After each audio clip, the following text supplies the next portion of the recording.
চলে যাচ্ছি আমাদের ঘটনা, এবং আশা করছি এই ঘটনাটি আপনাদের ভালোই লাগবে। তো পড়ে শোনাই যেভাবে লিখেছেন সেভাবেই, এবং দেখা যাক কেমন লাগে আপনাদের কাছে। লিখছেন, আসসালামু আলাইকুম রাসেল ভাই, আশা করি ভালো আছেন। ঘটনাটি স্টুডিওতে এসে বলা আমার পক্ষে সম্ভব নয়, তাই ইমেল করে পাঠালাম। কথা না বাড়িয়ে সরাসরি ঘটনায় চলে যাই। এখন যে ঘটনাটি বলবো সেটি 90-এর দশকের ঘটনা, বড় ভাইয়ের মুখে শোনা। আমি যখন নিউ টেনে উঠি তখন আমি আর আমার ফ্রেন্ড সাইদুর মিলে প্রতি শীতের সন্ধ্যায় আমাদের গ্রামের একটি দোকানে বসে ভূতের গল্পের আসর বসিয়ে দিতাম। গ্রামের মুরব্বীদের চা পান খাইয়ে অথবা মুড়ি চিবোতে চিবোতে প্রতিদিন গল্পের আসরটা জমিয়ে তুলতাম। তেমনি একদিন দোকানে আলাউদ্দিন ভাই আসেন। উনি একজন জ্ঞানী ব্যক্তি, বলে রাখা ভালো, ওনার মাথার চুল বেশ পাতলা ছিল, যার কারণে সবাই ওনাকে জ্ঞানী বলেই ডাকত।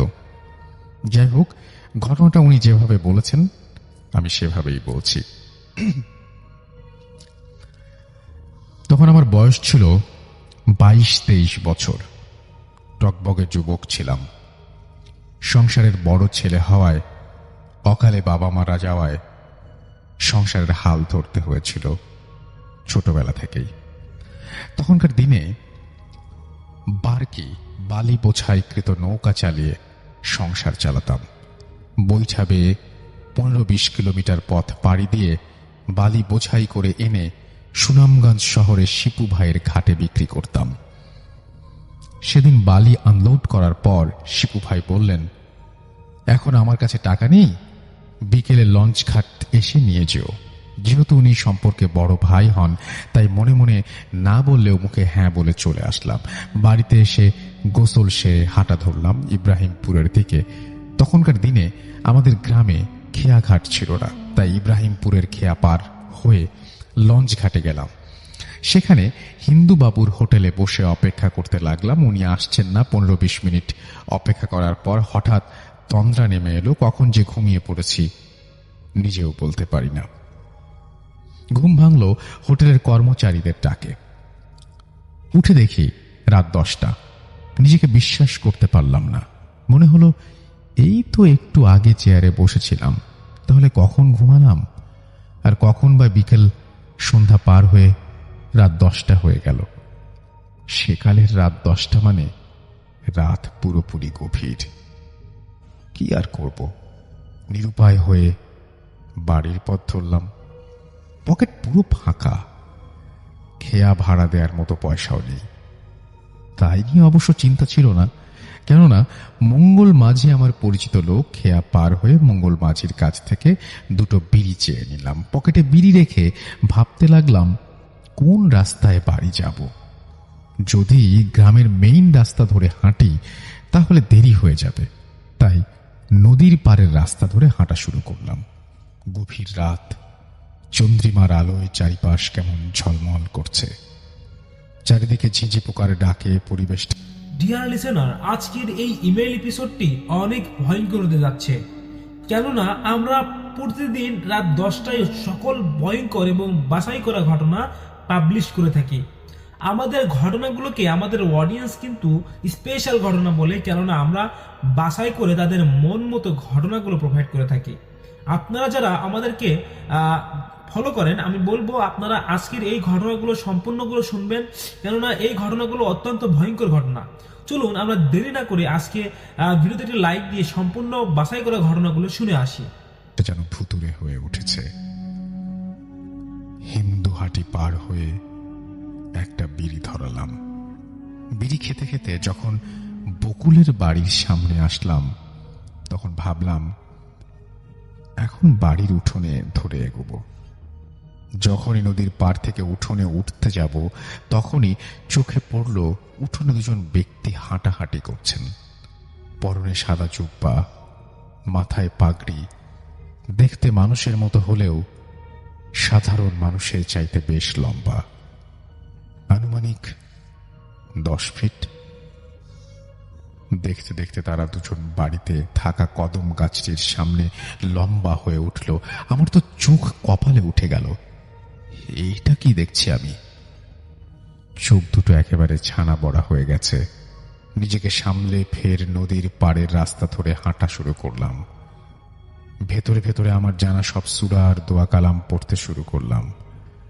যখন আমি হাঁটি, সাদা জুব্বা পরা ছায়া দুটো আমার সাথে সাথে হাঁটে। আমি হাঁটা বন্ধ করলে ছায়া দুটোও হাঁটা বন্ধ করে দেয়। আমার আর বুঝতে বাকি রইল না কিসের পাল্লায় পড়েছে। হঠাৎ মনে হলো আমার পকেটে একটা বিড়ি আছে।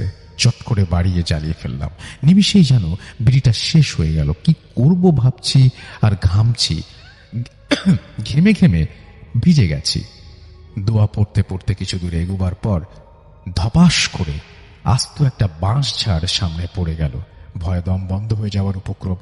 একবার ভাবি বাঁশের ওপর দিয়ে চলে যাব, কিন্তু মুরব্বীদের মুখে এমন অনেক ঘটনা শুনেছি যে বাঁশের ওপর দিয়ে হেঁটে যাওয়ার চেষ্টা করলে নাকি বাঁশ ঝাড় সহ মানুষকে ওপরে উঠিয়ে নেয়। তাই ভয়ে ভয়ে হাঁটু সমান নদীর পানি ভেঙে বাঁশ ঝাড় পার হলাম। আশেপাশে তাকালাম, এবার ছায়া ছায়া দুটো চোখে পড়ল না। তবুও দোয়া পড়ছি। মনে মনে স্থির করলাম নদী পার দিয়ে ছেড়ে মেইন রাস্তা ধরে বাড়ি ফিরব। কিন্তু মেইন রাস্তা ধরে যেতে হলে শ্মশানের পাশ দিয়ে যেতে হবে। ঠিক করলাম শ্মশানের রাস্তা ধরেই যাব। যেই ভাবা সেই কাজ। দোয়া পড়তে পড়তে হাঁটছি। আর কিছু দূর এগুলোই শ্মশান। শ্মশানের 7টা গাছ ছিল, এখনো আছে গাছগুলো। এর ঠিক কিছুটা আগে বড় বড় দুটো অশ্বত্থ গাছ। গাছগুলোর দিকে চোখ পড়তেই দেখলাম কারা যেন আগুন পোহাচ্ছে। সময়টা শীতকাল ছিল, তাই ভাবলাম হয়তো আশেপাশের বাড়ির কেউ হবে। মনে খানিকটা সাহস সঞ্চার করে অন্তত মানুষের দেখা পেয়েছে। কিন্তু আমার ধারণা সম্পূর্ণ পাল্টে গেল যখন দেখলাম আগুনের কুণ্ডলি দুটি হাওয়ায় ভাসতে ভাসতে উপরে উঠছে। ভয়ে শরীর, লোম সব দাঁড়িয়ে গেল। প্রচন্ড শীতের মাঝেও ঘামতে ঘামতে ভিজে গেলাম। আবার সেই নদীর পাড় ধরে হাঁটতে লাগলাম। সামনেই বাঁশবাগান। জায়গাটার নাম খালের পাড়। চাঁদনি রাতেও জায়গাটা ঘুটঘুটে অন্ধকার। ভয়টা আরো বেড়ে গেল। হঠাৎ ঝোড়ো হাওয়া বইতে শুরু করলো। ভাবলাম শীতের রাতে তো ঝড় হবার কথা নয়। তবুও মনে মনে আল্লাহকে স্মরণ করছি। আর ওইদিকে বাঁশবাগান তছনছ হয়ে যাচ্ছে। আমি তবুও না থেমে সামনের দিকে হাঁটছি। বাঁশবাগান পার হতেই সামনে একটা পুকুর পড়ল। কালো কুচকুচে তার রং। কুকুর পড়ল। কিছু সময় পরে কুকুরটা সাদা ঘোড়ায় পরিণত হলো। আমি তখনও দোয়া পড়ছি আর এগোচ্ছি, কিন্তু ওই জিনিসটা নির্দিষ্ট পরিমাণ দূরত্ব বজায় রেখে হাঁটছে। কিছুক্ষণ পরেই ঘোড়াটি আবার একটা বিশাল হাতিতে পরিণত হলো। এরপর আর এগোচ্ছে না, সামনে দাঁড়িয়ে আছে। মনে হচ্ছে সামনে যাওয়া তার মানা। আর কিছু দূর হাঁটলেই বাড়ি পৌঁছে যাব, কিন্তু আর এগোতে পারছি না। হঠাৎ পকেটে থাকা দেশালাইয়ের কথা মনে পড়ল। কোন রকমে পকেট থেকে দেশালাই বের করে একটার পর একটা জ্বালাচ্ছি আর দোয়া পড়ছি। এরকম করতে করতে হাতিটাকে ক্রস করে বাড়ির দিকে দ্রুত গিয়ে গতিতে হাঁটা শুরু করলাম। কিছুটা দূরেই কুপির আলো জ্বলতে দেখা যাচ্ছে। হয়তো মা আমার আশায় জেগে আছেন। বাড়ির কাছে আসতে আমার খুব কাছের একজন বন্ধু আমার নাম ধরে ডাকলো, বলো, আলাউদ্দিন কোথায় যাস? আমাকে নিয়ে যা। লোকের মুখে শুনেছি এরকম পরিস্থিতিতে পেছনে তাকাতে নেই। আমিও তাকাইনি। যখন ঘরের পাশে চলে আসলাম তখন পেছন থেকে একটা আওয়াজ আসলো, আজকে বেঁচে গেলি। আমি আর নিজেকে ধরে রাখতে পারলাম না। ও মা গো বলে একটা চিৎকার দিয়ে ঘরের দরজা ভেঙে ভেতরে চলে গেলাম। সাথে সাথে জ্ঞান হারালাম। 2-3 দিন পরে জ্ঞান ফিরল। তখন বাকশক্তি নেই। সবার কথা শুনছি, কোনো জবাব দিতে পারছি না। আমার এই অবস্থা দেখে পরিবারের লোকজন অনেক ডাক্তার কবিরাজ দেখালেন, কিন্তু কোনো লাভ হয়নি। দিন দিন আমার অবস্থা খারাপ হতে লাগলো। সবকিছু বিছানায় করতাম। মাথার ঘন কালো চুলগুলো ঝরে পড়ে গেছে। শেষমেশ দূরের কোনো এক বড় কবিরাজের কাছে আমাকে নিয়ে যাওয়া হয়। তিনিও আমার কোনো উপকার করতে পারেননি। আমার অবনতি দেখে তিনি অনুমান করে বললেন, কিছুদিন পর নাকি আমি মারা যাব। ওনার দেয়া দিন ঘনিয়ে আসলো। আমার হাতে মাত্র আর 1 রাত সময় বাকি। মা আমার পাশে বসে আছেন। রাতটা ছিল গ্রীষ্মের কোনো এক রাত। আনুমানিক রাত 3টার কোনো এক কারণে আমার মা পাশ থেকে উঠে অন্য ঘরে গেলেন। গরমকাল ছিল বলে ঘরের দরজাও খোলা ছিল। হঠাৎ আমার চোখ উঠোনের দিকে গিয়ে পড়ল। দেখলাম সাদা পাঞ্জাবি আর পাগড়ি পরা 4 জন লোক আমার দিকে আসছে। ভাবলাম হয়তো আমার মৃত্যুর সময় হয়ে গেছে। শেষমেশ কালিমা পড়ে নিলাম। লোক 4 জন বেশ লম্বা ছিলেন। ওনারা একজন আর একজনের পিছু হয়ে আমার ঘরে প্রবেশ করলেন। ঘরে প্রবেশ করার সাথে সাথেই পুরো ঘর সুগন্ধে ভরে গেল। তবুও আমি ভয়ে শেষ হয়ে যাচ্ছি। ওনারা সবাই ক্রমে ক্রমে আমার মাথায় হাত বুলিয়ে দিলেন। সাথে সাথে আমার বাক শক্তি ফিরে আসলো, শরীরের জোরও ফিরে আসলো। ওনাদের মধ্যে একজন বলে গেলেন, ভয় পাস না, তুই ভালো হয়ে যাবি। বলেই 4 জন কোথাও উধাও হয়ে গেল। আমি মা বলে চিৎকার করে কেঁদে উঠি। আমার চিৎকার শুনে ঘরের সবাই আমার পাশে আসেন এবং খুশিতে কান্না শুরু করেন। এর কিছুদিন পরে আমি পুরোপুরি সুস্থ হয়ে যাই। ঘটনাটি ভালো লাগলে পড়ে শোনাবেন। আমার কাছে আরো ঘটনা আছে, সময় পেলে পাঠিয়ে দেব। আমি অনেকদিন আগের একটা স্টোরি পেলাম খুঁজতে খুঁজতে। আমি জানি না যে স্টোরিটা পড়েছে কিনা, কিন্তু আমি যদি পড়ে থাকি তাহলে আমার কেন যেন মনে হচ্ছে যেটা আমি পড়িনি। যদি মিস করে ফেলি তাহলে মানে বিরাট মিস। সো আমি বরং এটা পড়েই ফেলি। আর আজকে আমাদের হাতে যেহেতু আর একজন মাত্র গেস্ট আছে, সুতরাং সময়ও আছে, আমি একটু পড়ে ফেলি। তো লিখছেন, আসসালামু আলাইকুম রাসেল ভাই, আশা করি ভালো আছেন। আমি রাজশাহী থেকে নাহিদ আফরান, একজন স্টুডেন্ট, তাই সঙ্গত কারণেই রাজশাহী থেকে স্টুডিওতে গিয়ে শেয়ার করা আমার পক্ষে সম্ভব না। এবং তিনি তারপরে লিখছেন যে যদি ঘটনা ভালো লাগে তো পড়ে শোনানোর অনুরোধ রইল। ঘটনাটি এখন থেকে 2 বছর আগে আমার নিজের জীবনে ঘটে যাওয়া মর্মান্তিক একটি ঘটনা।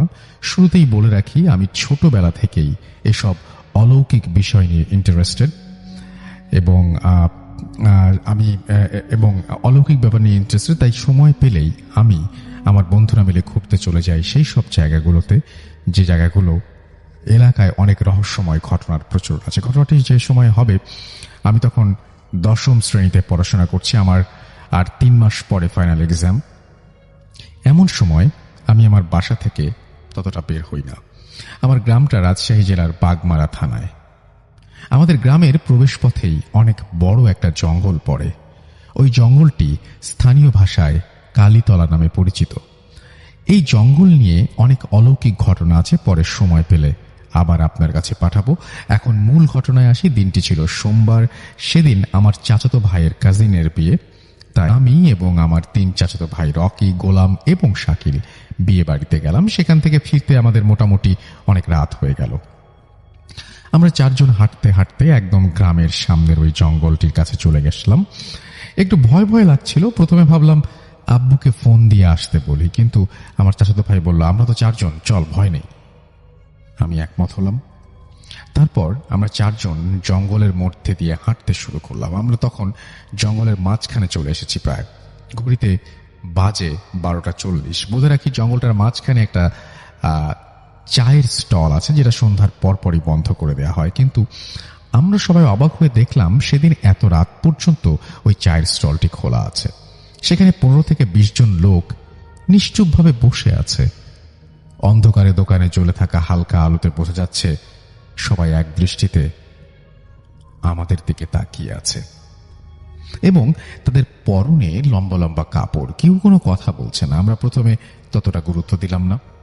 আমরা যখন দোকানটা অতিক্রম করে চলে গেলাম, ঠিক তখন আমার চাচাতো ভাই গোলাম তার স্যান্ডেলটা ছিঁড়ে যায় এবং সে পেছন দিকে তাকায়, তো দেখে যে ওই দোকানে কেউ নেই, সম্পূর্ণ দোকান ফাঁকা।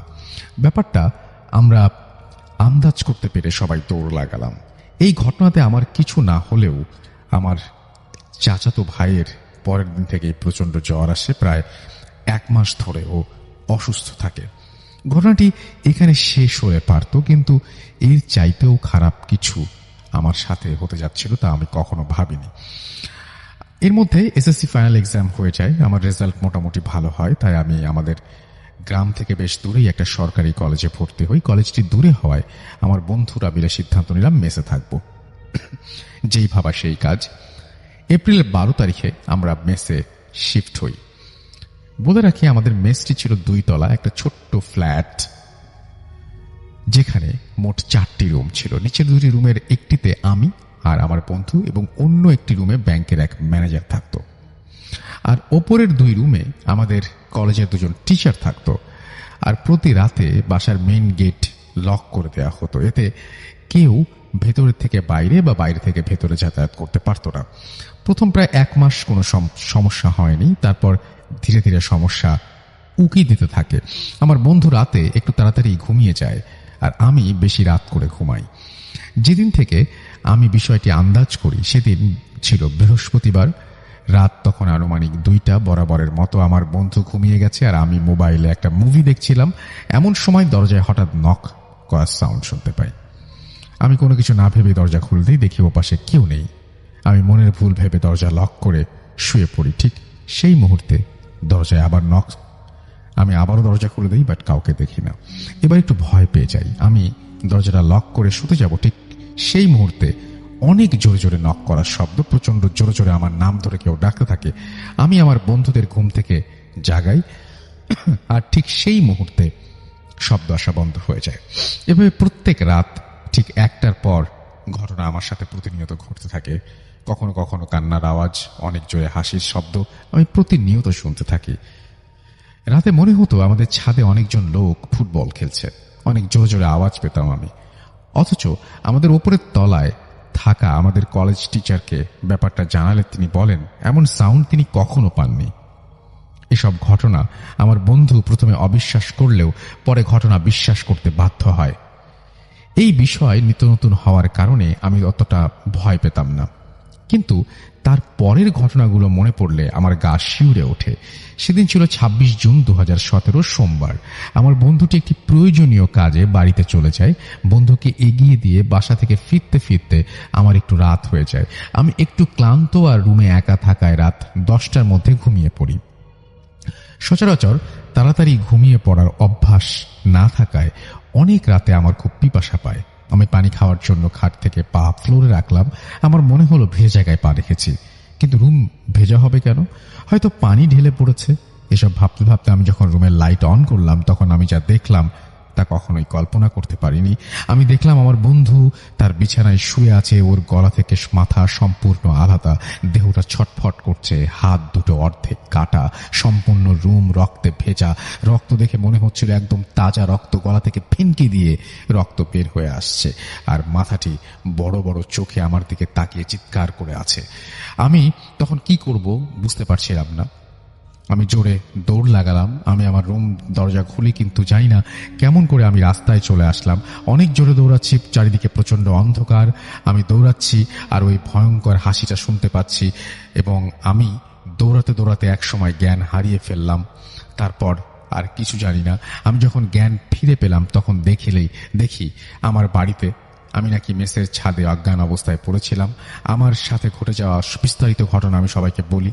আরেকটা অবাক করা বিষয় হচ্ছে, ছাদে অজ্ঞান হয়েছিলাম, আমার রুম কিন্তু লক করা ছিল। তারপর এক হুজুর এসে হুজুরের সাথে তারপরে তার সেই সমস্যার সমাধান হয়। বাকিটা আর পড়লাম না, হয়তো এর আগেও পড়েছি। সুতরাং যাই হোক, আমরা যেটা করব সেটা হচ্ছে আমাদের পরবর্তী অতিথির কাছে চলে যাব। তারপরে আপনাদের যে সমস্ত ঘটনা আপনারা যা কিছু আপনারা আমাদের ফেসবুক পেজে এবং টুইটারে শেয়ার করছেন সেগুলো পড়ব। চলে যাচ্ছি আমাদের পরবর্তী অতিথির কাছে। আপনার নামটা প্লিজ একটু বলবেন, কোথা থেকে এসছেন সেটা বলবেন, তারপর আপনার ঘটনায় যাব। চলুন। হ্যালো রাসেল ভাই, আশা করি আপনি অনেক অনেক ভালো আছেন। আমার নাম নঈম হোসেন, মেহেন্দিগঞ্জ, বরিশাল থেকে লিখছি। এখানে একটা কথা বলি যে আমি ইদানিং যারা স্টুডিওতে সে ঘটনা শেয়ার করবেন তাদেরকেও পাচ্ছি প্রচুর। আমি সবকিছুই পাচ্ছি, অডিও ক্লিপও পাচ্ছি প্রচুর। কিন্তু এই যে ঘটনাগুলো আমি পড়ি, যে ঘটনাগুলো আপনারা চমৎকারভাবে লেখেন, সেই ঘটনাগুলোর এই সপ্তাহে একটু কম পেয়েছি, গত সপ্তাহেও তাই। সুতরাং আমার কাছে যদি বলেন তাহলে বলবো যে এই একটি স্টোরি এই সপ্তাহে সিলেক্টেড হয়েছে সব স্টোরির মধ্যে। I am really sorry for that, but আমার মনে হয় যে আপনারা যদি চেষ্টা করেন তাহলে এর চাইতে ভালো স্টোরির সন্ধান আপনারা পাবেন। তো আমি পড়ছি যেভাবে লিখেছেন বাকিটুকু।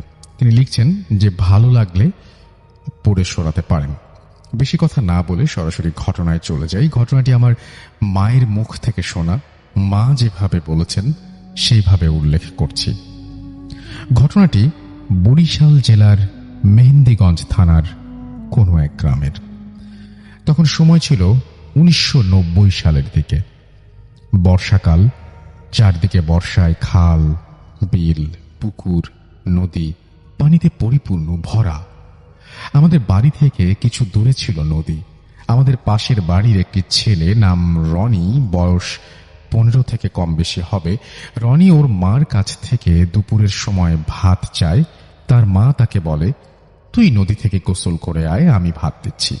রনি গোসল করার জন্য লুঙ্গি নিয়ে যায়। তার মা খেয়াল করলো অনেক সময় হয়ে গেল, রনি এখনো বাড়িতে ফিরছে না। তার মা ভেবেছিল হয়তো বন্ধুদের সাথে কোথাও গিয়েছে। এভাবে সন্ধ্যা হয়ে গেল। তখন মা তাকে খুঁজতে খুঁজতে নদীর দিকে গেলেন। যেতে যেতে নদীর ঘাট পর্যন্ত গেলেন। তখন তার মা দেখলেন যে ঘাটের পাশে রনির লুঙ্গি আর জুতা। রনিকে কোথাও দেখা যাচ্ছে না। আশেপাশে তেমন লোকজন ছিল না। 2-1 জনের কাছ থেকে জানতে পারলেন তারা ওকে গোসল করতে দেখেছে, কিন্তু আর কিছু বলতে পারে না। সে তখন হতাশ হয়ে চারিদিকে মানুষ দিয়ে খুঁজে, জেলেদের মাধ্যমেও খুঁজে, অনেক চেষ্টা করেও শেষ পর্যন্ত পেল না।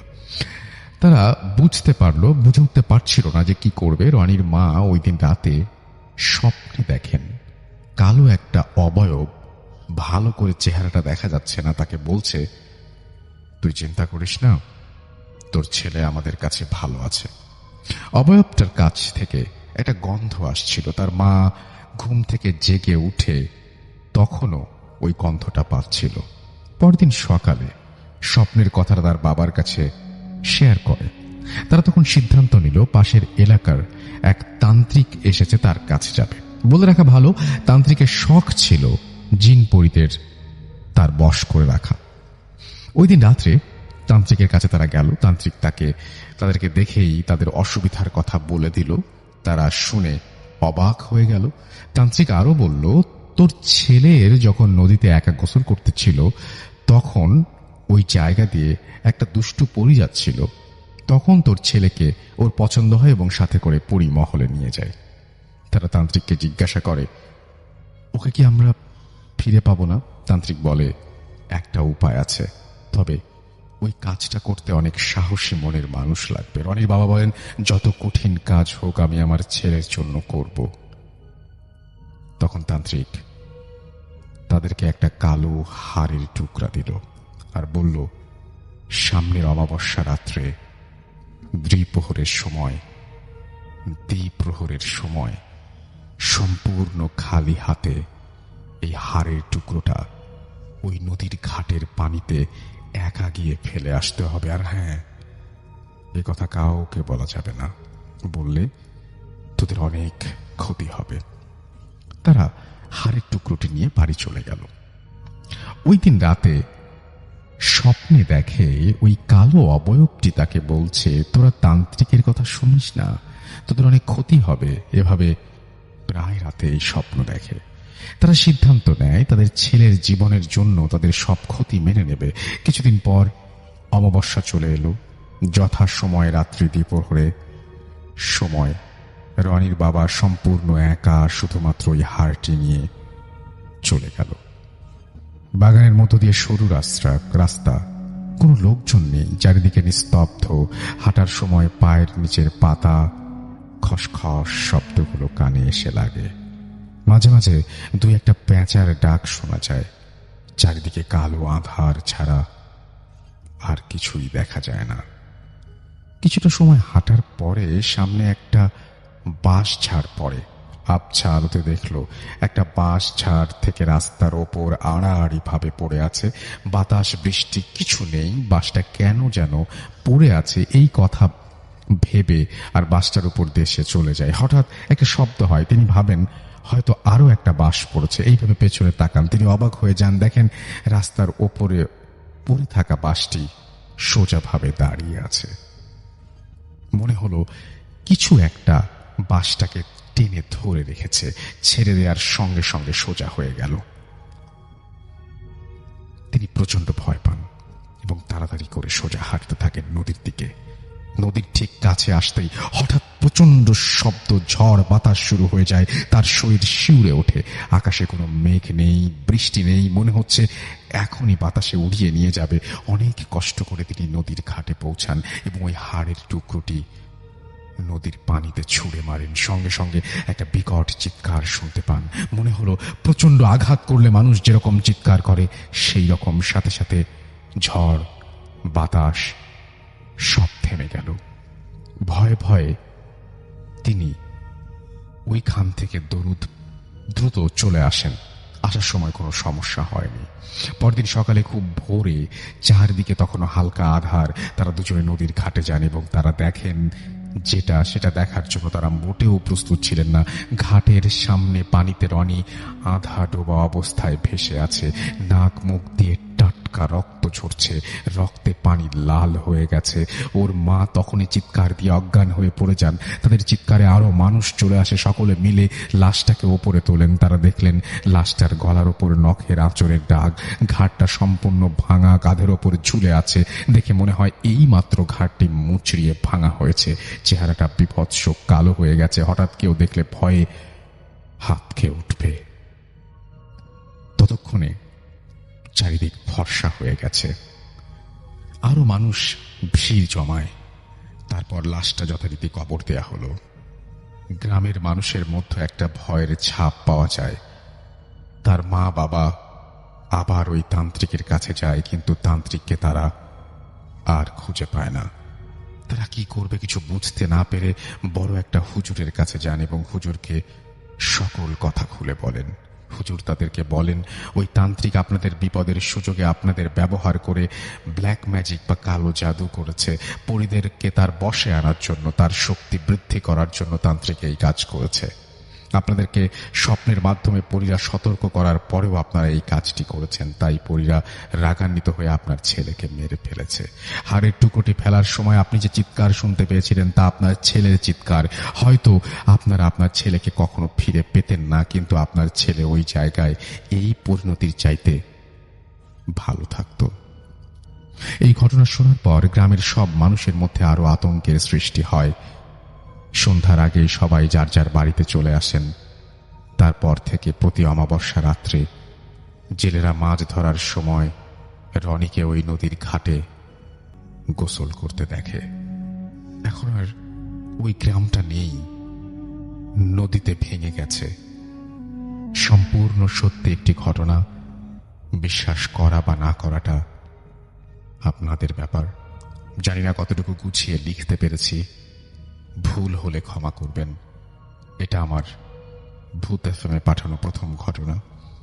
ঘটনাটি পড়ে শোনাবার জন্য ধন্যবাদ। ভালো থাকবেন সবাই। আসসালামু আলাইকুম। আমাদের প্রথম অতিথির কাছে চলে যাব আমরা এবং তার কাছ থেকে একটা ঘটনা শোনাবো। আপনার নামটা প্লিজ একটু বলবেন, কোথা থেকে এসছেন সেটা বলবেন, তারপরে আপনার ঘটনায় যাব। জি। আসসালামু আলাইকুম। আমি আজ মিরপুর থেকে এসেছি। তো আমার এই ঘটনাটা ঘটে চট্টগ্রামের মিরসরাইতে। তো আমরা গত বছর 2018 জুলাই মাসে আমরা 4 জন ফ্রেন্ড মিলে ঠিক করি যে আমরা বাড়িতে ঘুরতে যাব। তো আমরা আর কি ওই সপ্তাহে আমরা ঈদের এক সপ্তাহ পর আমরা 4 জন মিলে রওনা দিই। তো আমরা আর কি, যেহেতু আমার বাড়ি মিরসরে, আমার টোটাল রাস্তাটা আমার আর কি চিটাঙে বাসে যাওয়া লাগে না। সো আমি ফেনী হয়ে ভেঙে আমি আর কি চিটাং যেতে চাই আমার বাড়িতে। তো আমরা রাত 11টার সময় আমরা বাসে উঠি। আমরা চিন্তা করেছিলাম যে আমরা হয়তো 3টার সময় আমরা পৌঁছে যাব, ফজরের সময় পৌঁছে যাব, কিন্তু অ্যাকচুয়ালি আমরা পৌঁছে যাই রাত আর কি 8টার সময় আমরা আর কি ফেনীতে পৌঁছে যাই। সেখান থেকে আমরা আরেকটা দূরপাল্লার বাসে উঠি এবং সে বাসে করে আমরা বাকিটা রাস্তা আর কি পৌঁছাই। তো অন দ্য ওয়েতে আমার একটা ছোট ঘটনা ঘটে। তো ঘটনা যেটা, যে আমরা আর কি দূরপাল্লার বাস যেটাতে উঠি, তো আমরা 4 জনের সিট একসাথে আমাদের পড়ে নেই। এর মধ্যে 2 জন আমরা একদম বাসের পিছের সিটে, একজন মাঝখানে আর একজন সামনে। একদম সামনে যে সিটে বসছে তার নাম হলো সাব্বির, মাঝখানে সৌরভ এবং শেষে আমি এবং আমার আরেক ফ্রেন্ড শাকিল। তো যে সাব্বির বসছে তার সাথে মূলত এই ঘটনাটা ঘটে, সে আর কি চাক্ষুষ প্রমাণ। তো যেটা হয় যে বাস চলাকালীন মোটামুটি ভালো গতিতেই চলতেছিল। তো হুট করে বাস আর কি রাস্তার মাঝখানে ব্রেক করে। তো ব্রেক করে দেখে আর কি আমরা পিছ থেকে মোটামুটি বলে যাই কি হলো, মানে এরকম। তো পরবর্তীতে আমরা শুনি যে সামনে থেকে লোকজন বলাবলি করতেছে না এটা এরকম হতেই পারে। তো ঘটনা যেটা হয়েছে যে মানে সামনে যারা ড্রাইভার, কন্ট্রাক্টর, দেন আমার ফ্রেন্ড, ওরা যেটা দেখলো যে রাস্তার এই পাশ থেকে রাস্তার অপোজিট সাইডে সাদা লম্বা একজন আর কি মানুষ এই পাশ থেকে এই পাশে দৌড়ে যাচ্ছে। মানুষ বলা যায় না, অবয়ব আর কি, এই পাশ থেকে এই পাশে দৌড়ে মানে চলে গেল জাস্ট এক লাফে। তো এটা দেখে আর কি সামনে বাস কন্ট্রাক্টর সবাই আর কি জোরে মানে বাস আর কি জোরে ব্রেক করে। তো কন্ট্রাক্টর আর কি ড্রাইভারকে বলতেছে যে এগুলা ব্যাপার না, রাস্তায় হতেই পারে। তো এই ঘটনাটা আর কি আমরা পরে ফ্রেন্ডের কাছে বাস থেকে নামার পর শুনি। তো আমরা সেখানে আর কি বাড়িতে পৌঁছাই রাত 3টার সময়। তো পৌঁছানোর পর আমরা আর কি ওখানে রাতের বেলা ওখানে কোনো সিএনজি এরকম ছিল না। তো হাইওয়ে থেকে আমরা একটা সিএনজি নিয়ে ওখানে আর কি বাইপাস রোডে ওখান থেকে সিএনজি নিয়ে আমরা ভিতরে আর কি গ্রামের ভিতরে অলমোস্ট আরো 8 কিলো রাস্তা আমাদের বাকি। তো ওই 8 কিলো রাস্তা আমরা সিএনজিতে রওনা দিই। তো রওনা দেওয়ার পর আমরা আর কি পুরো রাস্তা আমরা যেতে পারিনি, 2 কিলো রাস্তা থাকতে আমাদের ছেড়ে দেওয়া লাগে, রাস্তা বাকিটা ভাঙা হওয়ার কারণে। তো বাকিটা রাস্তা আমরা হেঁটে হেঁটে আর কি আমরা 4 জন রওনা দিই। তো এই সময় আর কি মানে অন্ধকার ছিল সম্পূর্ণ। তো আমরা আর কি সামনে থেকে আমরা মোবাইলের টর্চ লাইট দিয়ে আমরা দুজন করে আগাচ্ছিলাম। তো আমি আর আমার এক ফ্রেন্ড আর কি আমরা একটু মোটামুটি আগে গেছি আর কি। আমার সাথে যে ফ্রেন্ডটা ছিল তখন আর কি শাকিল, আর পিছে ছিল হলো সাব্বির আর সৌরভ। তো ঘটনাটা ঘটে মূলত সাব্বিরের সাথে, যেটা হয় যে আমরা যেহেতু একটু আগায় গেছি তো পিছ থেকে সৌরভ এসে আমাদের ডাক দেয় যে এদিকে তোরা বেশি আগে গেছিস। তো এই মাঝখানে সৌরভ যে মানে সাব্বির সৌরভকে যে বললো যে মানে তার রাস্তার মধ্যে খুব ভয় লাগতেছে, তার পিছে পিছে কেউ আসতেছে। তো সৌরভ সেটা তোয়াক্কা না করে যখন তাকে ডাক দেয় তখন আর কি মানে সৌরভ একটু আগে আসছে, তখন সাব্বিরের যেটা হয় যে মানে আমরা পিছ থেকে সবাই শুনি যে সাব্বির চিৎকার করে উঠছে, যে চিৎকার করে সাপ সাপ বলতেছে। তো আমরা সবাই মিলে যখন তার কাছে যাই, কাছে গিয়ে দেখি সে মাটিতে গড়াগড়ি খাচ্ছে, এবং গড়াগড়ি খেতে খেতে সে বলতেছে যে আমার মুখ দিয়ে সাপ ঢুকে গেছে। কিন্তু আমরা আর কি তখন কি করব বুঝতে পারতেছিলাম না। তো আমাদের মধ্যে যে শাকিল যে ফ্রেন্ডটা ছিল সে আর কি একটু মানে দেখতে পেলো যে ওই মানে দূর থেকে একজন মুরব্বী আর কি মানে সাদা অভাব টাইপের একজন মুরব্বী আর কি আসতেছে সামনে। তো সেটা আসতেছে দেখে মানে সে এসে জাস্ট আমাদের কোনো কিছু না বলে মানে আর কি সাব্বির মাটিতে গড়াগড়ি খাচ্ছিল, শাকিল দেখেছিল। তো সে সাব্বিরের গায়ে হাত দিয়ে জাস্ট মানে কিছু আর কি বিড়বিড় করে কিছু পরে, আমরা কেউ কোনো কিছু শুনিনি, বাট সাথে সাথে সাব্বির বমি করে দেয়। তো সে বমি করে দেয়, তো সে নর্মাল হতে হতে ওই মানে মুরব্বী লোকটা আমার দিকে তাকায় বলতেছে যে তুমি অনেক বড় হয়ে গেছো। তো এটা দেখে আমি ওই লোকটাকে আমি কখনো দেখিনি আমার লাইফে, এটুকু আমি কনফার্ম। বাট ওই লোকটা আমাকে চিনলো, আমি বাড়িতে গেছি অল্প 7 বছর পর। এখন সেই লোকটা আর কি মানে আমাদের এই কথাটা বলে কোনো অপেক্ষা না করে সে পাশে আর কি আইলের দিকে মানে রাস্তার পাশে যে জঙ্গলের ভিতরে আর কি হাঁটা মানে শুরু করে দেয়। তো আমরা সব অবাক হয়ে দেখলাম সে জঙ্গলের মধ্যে ঢুকে জাস্ট মিলাই গেল।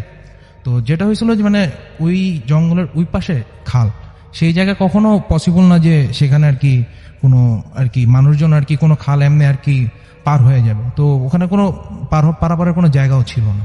তো এটা আমরা দেখলাম সেই জায়গায়। তো আমরা আর সেখানে বেশিক্ষণ অপেক্ষা না করে আমরা আর কি বাড়ির দিকে রওনা দিলাম। আর এই ঘটনাটা আমার বাড়ি থেকে এক মোড় আর কি একটু দূরেই আর কি এই ঘটনা ঘটে। তো আমরা অলমোস্ট বাড়িতে 3টার সময় মানে পৌঁছাইছি। তো আমরা তো বাড়িতে ঢুকতে পারি না, আমরা ঘাটলায় বসে বসে অনেক অপেক্ষা করি। তো ফজর আজান দিল, আমরা আর কি 4 জন পরে বাড়িতে ঢুকতে পারলাম। তো কম বেশি আমাদের সারাদিন আর কি আমরা সেখানে ঘোরাঘুরি করলাম, দুপুর পর্যন্ত আর কি আমরা বাইরের দিকে ঘোরাঘুরি করি।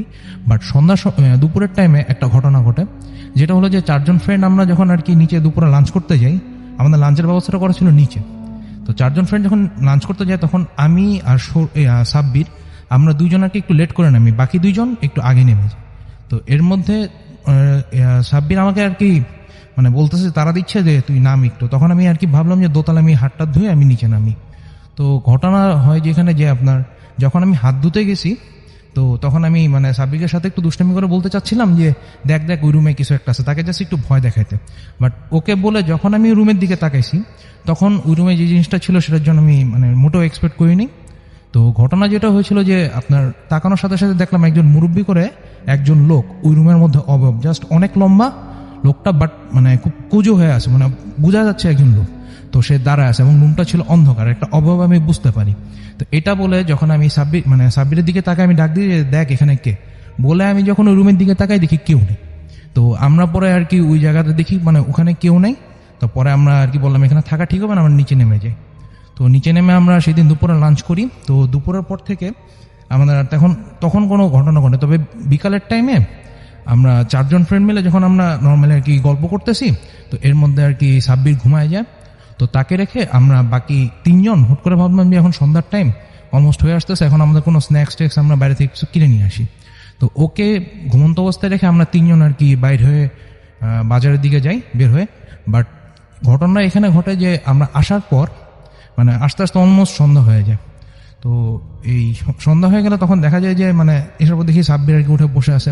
সে আমাদের দিকে বলতেছে যে তুই যে মানে আমাদের রেখে গেলি, তুই কাজটা ঠিক করস নাই। তো আমি বলতেছি যে আমি তোকে রেখে গেলাম মানে তো কি হয়েছে? তো সে বলতেছে যে একজন মানে তোর দাদা সম্ভবত বলতে থাকবেন মানে মুরব্বী করে একজন লোক আসছে, এসে আমাকে বলতেছে যে তোমাদের এখানে আসা ঠিক হয় নাই, তোমরা চলে যাও, ঠিক আছে, এটা বলতেছে। তো আমি বললাম যে আমার দাদা বলতেছে আমার এই বাড়িতে একজনই মানে সবচেয়ে যিনি মুরব্বী তিনি হলো মানে আমার আব্বুর বয়সী অলমোস্ট, কিন্তু উনি ওরকম ভাবে মানে অত মুরব্বী না। এবং বড় কথা হলো যে উনি সিঁড়ি বাইতে পারে না, উনি অনেক বছর ধরে সিঁড়িতে উঠতে পারে না, তো উনি নিচতলায় থাকে, কখনো উপরে ওঠে না। তো তারপরও মানে আমি বললাম যে আচ্ছা তুই দাদাকে দেখছিস, ঠিক আছে। তো আমি নিচে নেমে গেলাম, তখন আমরা মানে কোনো কিছু জিজ্ঞেস করিনি। তো সেই দিন আর কি আমাদের আরেকটা ঘটনা যেটা আমি বলতে ভুলে গেছি, যেটা হলো যে আমরা যে রুমে ছিলাম রুমের বর্ণনাটা, তো ওই বাড়িটা ছিল একটু আলিশান বাড়ি।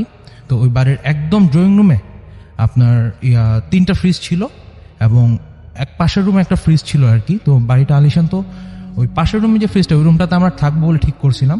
তো ওখানে গিয়ে আমার এক ফ্রেন্ড আর কি সৌরভ, সে হুট করে ওই বাড়ির ফ্রিজটা খুলে চেক করতে যায় যে ভিতরে কিছু আছে নাকি।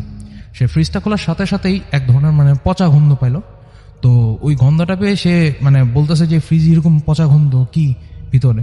আমরা বললাম থাক, দেখার দরকার নেই, ফ্রিজটা লাগাই দে, এইগুলো যদি থাকে আমরা এই রুমে আর থাকতে পারবো না।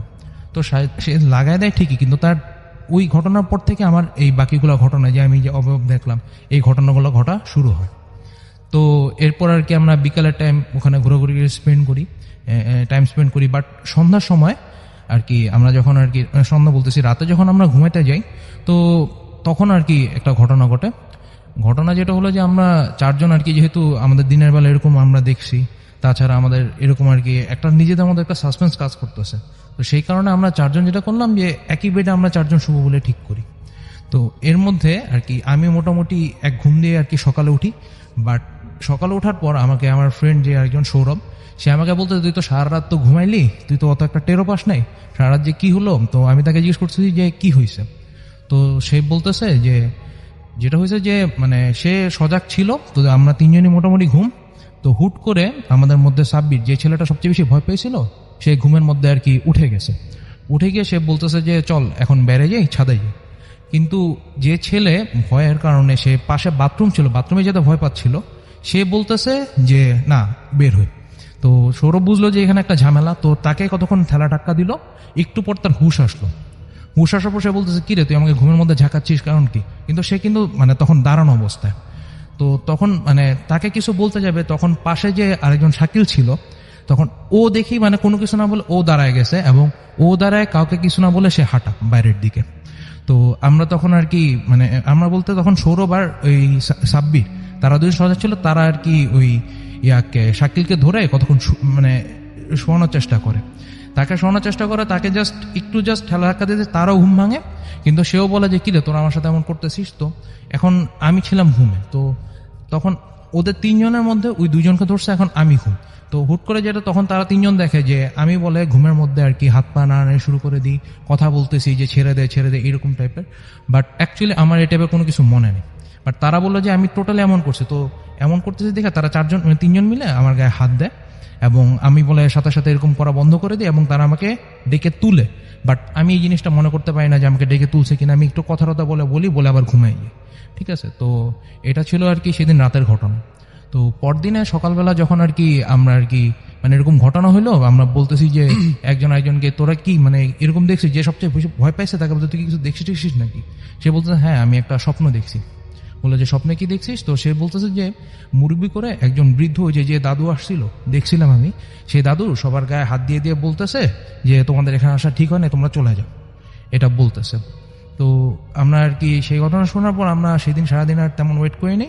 তো আমরা দুপুরের টাইম যখন আমরা বেরোতে যাই, তখন আর কি নিচে আমাদের দাদু ছিল। তো উনি বলতেছে এসে যে মানে যে ভয় পাইছে সবচেয়ে, তাকে বলতেছে যে তোমাকে রাতে ধরছে না? তো এখানে আমাদের 4 জনের মধ্যে যে কাউকে বলতে পারতো, কিন্তু ওকে বলতেছে এই জন্য মানে দেখে মনে হচ্ছে, তখন দাদু তাকে বলতেছে এগুলো ব্যাপার না, আমাদের এখানে এরকম হয়, আমরা কম বেশি দেখি, এটা কোনো অসুবিধা নেই।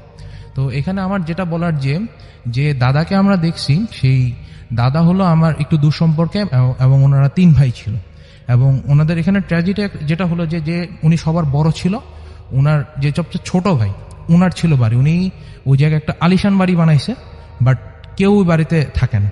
ওনার মেজো ভাই ওখানে নিচতলায় আর কি ওখানে থাকতো, এখন মোটামুটি আর কি মানে মেজো দাদা উনি অন্য আরেক জায়গায় থাকে। তো যে বড় দাদা ছিল উনি মূলত থাকতো। তো যে ঘটনাটা হয়েছে যে বড় দাদা একটা ট্র্যাজেডিতে মারা যায়, তাও অলমোস্ট 4 বছর আগে, যেটা ছিল যে ওনার টাকা পয়সার অভাব ছিল প্রচণ্ড। তো উনি যেটা হয় যে একটা টাইমে আপনার একটা জায়গায় ধার করতে যায় এবং উনি ধারটা করতে পারেনি, তো সেই কারণে উনি একটা কষ্ট নিয়ে সে আর কি মারা যায়। এখন আমরা সবাই এটা ধরে নেই যে উনি ভাবে মারা যায়। তো তারপর থেকে ওই বাড়িতে আমরা কেউ আর থাকি না। আমি অলমোস্ট 7 বছর পর গেছি, বাট লাস্ট টাইম ওই বাড়িতে যারা থাকছে তারা অলমোস্ট 4 বছর আগে আর কি। তারপর কি আমরাই ফার্স্ট ওখানে ছিলাম। তো এই ছিল আমার ঘটনা। Okay, thank you. Thank you so much. আপনাকে আপনার ঘটনার জন্য অনেক ধন্যবাদ। এবং আমাদের সঙ্গে আরো একজন অতিথি আছেন, আমরা সরাসরি তার কাছে চলে যাব এবং তার কাছ থেকে একটা ঘটনা শুনে আসবো। আশা করছি এই ঘটনাটা আপনার ভালো লাগবে। আপনার নাম এবং কোথা থেকে এসেছেন সেটা একটু কাইন্ডলি বলবেন, তারপর আপনার ঘটনায় যাব। জি। আসসালামু আলাইকুম ডিয়ার লিসেনার। ওয়ালাইকুম সালাম। আমি আসছি শ্যামলী থেকে, আমার নাম আবির। জি। তো আমি সরাসরি ঘটনাতে চলে যাচ্ছি। জি। ঘটনাটা আমার ফ্যামিলি যেখানে থাকে সোনারগাঁকে কেন্দ্র করে। তো আমরা একটা বাসাতে উঠছিলাম 2011 সালে। বাসাটা দোতলা। বাসাটার একটু বিবরণ দেই। বাসাটা ছিল একটু লম্বা, পিছনে ছিল কিছু ময়লার স্তূপ, তারপর হচ্ছে লিচু বাগান। লিচু বাগানটা বিশাল বড় ছিল, ওইখানে দিনের বেলা এতটা লোক দেখা যাইতো না। তো বাসার সামনে একটা রাস্তা ছিল, আর রাস্তার পাশে একটা আম গাছ ছিল, বড় আম গাছ। তো গাছটা অনেক বড়, বাট গাছটাতে আম আসতো হাইস্ট 20-25 এরকম আসতো আম। তো আমরা থাকতাম 2য় তলায়। তো বিশেষ করে আমরা প্রতিটা রাতে শুনতে পেতাম যে হাঁটার শব্দ, নুপুরের আওয়াজ, ইট ফালার শব্দ। তারপর বিকেলবেলা কিছু মানুষ মোড়া নিয়ে বসছে, এই মোড়াটা যেখানে রেখে আসছে ওইখানে আর নাই, সকালবেলা দেখে অন্য জায়গায় শিফট করা মোড়াটা। তো আমরা বাড়িওয়ালাকে এগুলো জানাই। বাড়িওয়ালা বলে যে আসলে এগুলো আমরাও শুনি, বাট আমরা কখনো আমাদের ডিস্টার্ব করে না, মানে আমাদের কোনো ক্ষতি হয় না দেখে আমরা কাউকে কিছু করতেছি না এদের বিরুদ্ধে। তো আমার ফুপি, উনি বলে রাখা বলে উনি 5 ওয়াক্ত নামাজ পড়ে, খুব ভালো মানুষ। তো উনি আমাদের বাসায় বেড়াতে আসেন একদিন। তো অনেকদিন থাকেন। তো হঠাৎ আমি তখন স্কুলে পড়ি, তখন স্কুল থেকে এসে আম্মু আমাকে বলতেছে যে তোমার ফুপিকে পাওয়া যাচ্ছে না, দেখো তো কাদের রুমে গেছে। তো আমি ভাবলাম হয়তো বাড়ির মধ্যেই আছে, তো আমি একটু বাড়ি থেকে সবার রুমে একটু চেক করে আসি। তো কারোর রুমে পাইলাম না, তো আমি ছাদে গেলাম। ছাদে গিয়ে দেখি, বলে রাখা বলো রাসেল ভাই, মানে আমাদের ছাদে কোনো রেলিং ছিল না, রেলিং নাই। আর গাছটা অনেক বিশাল হওয়াতে মানে গাছের পাতা ছাদের থেকে ধরা যেত। তো ফুপিকে দেখলাম আমি ছাদের এক কিনারে আম গাছের দিকে তাকিয়ে বিড়বিড় করে কিছু বলতেছে। আমি ভাবলাম হয়তো তসবি পড়তেছে বা কোনো সূরা এরকম কিছু হয়তো পড়তেছে। তো আমি বিষয়টা খেয়াল করে ফুপিকে ডাক দিলাম। ফুপি আমাকে হাতের ইশারা দিয়ে বললো যে আমি আসতেছি, এরকম কিছু টাইপে বুঝাইলো। তো আমি নিচে চলে গেলাম।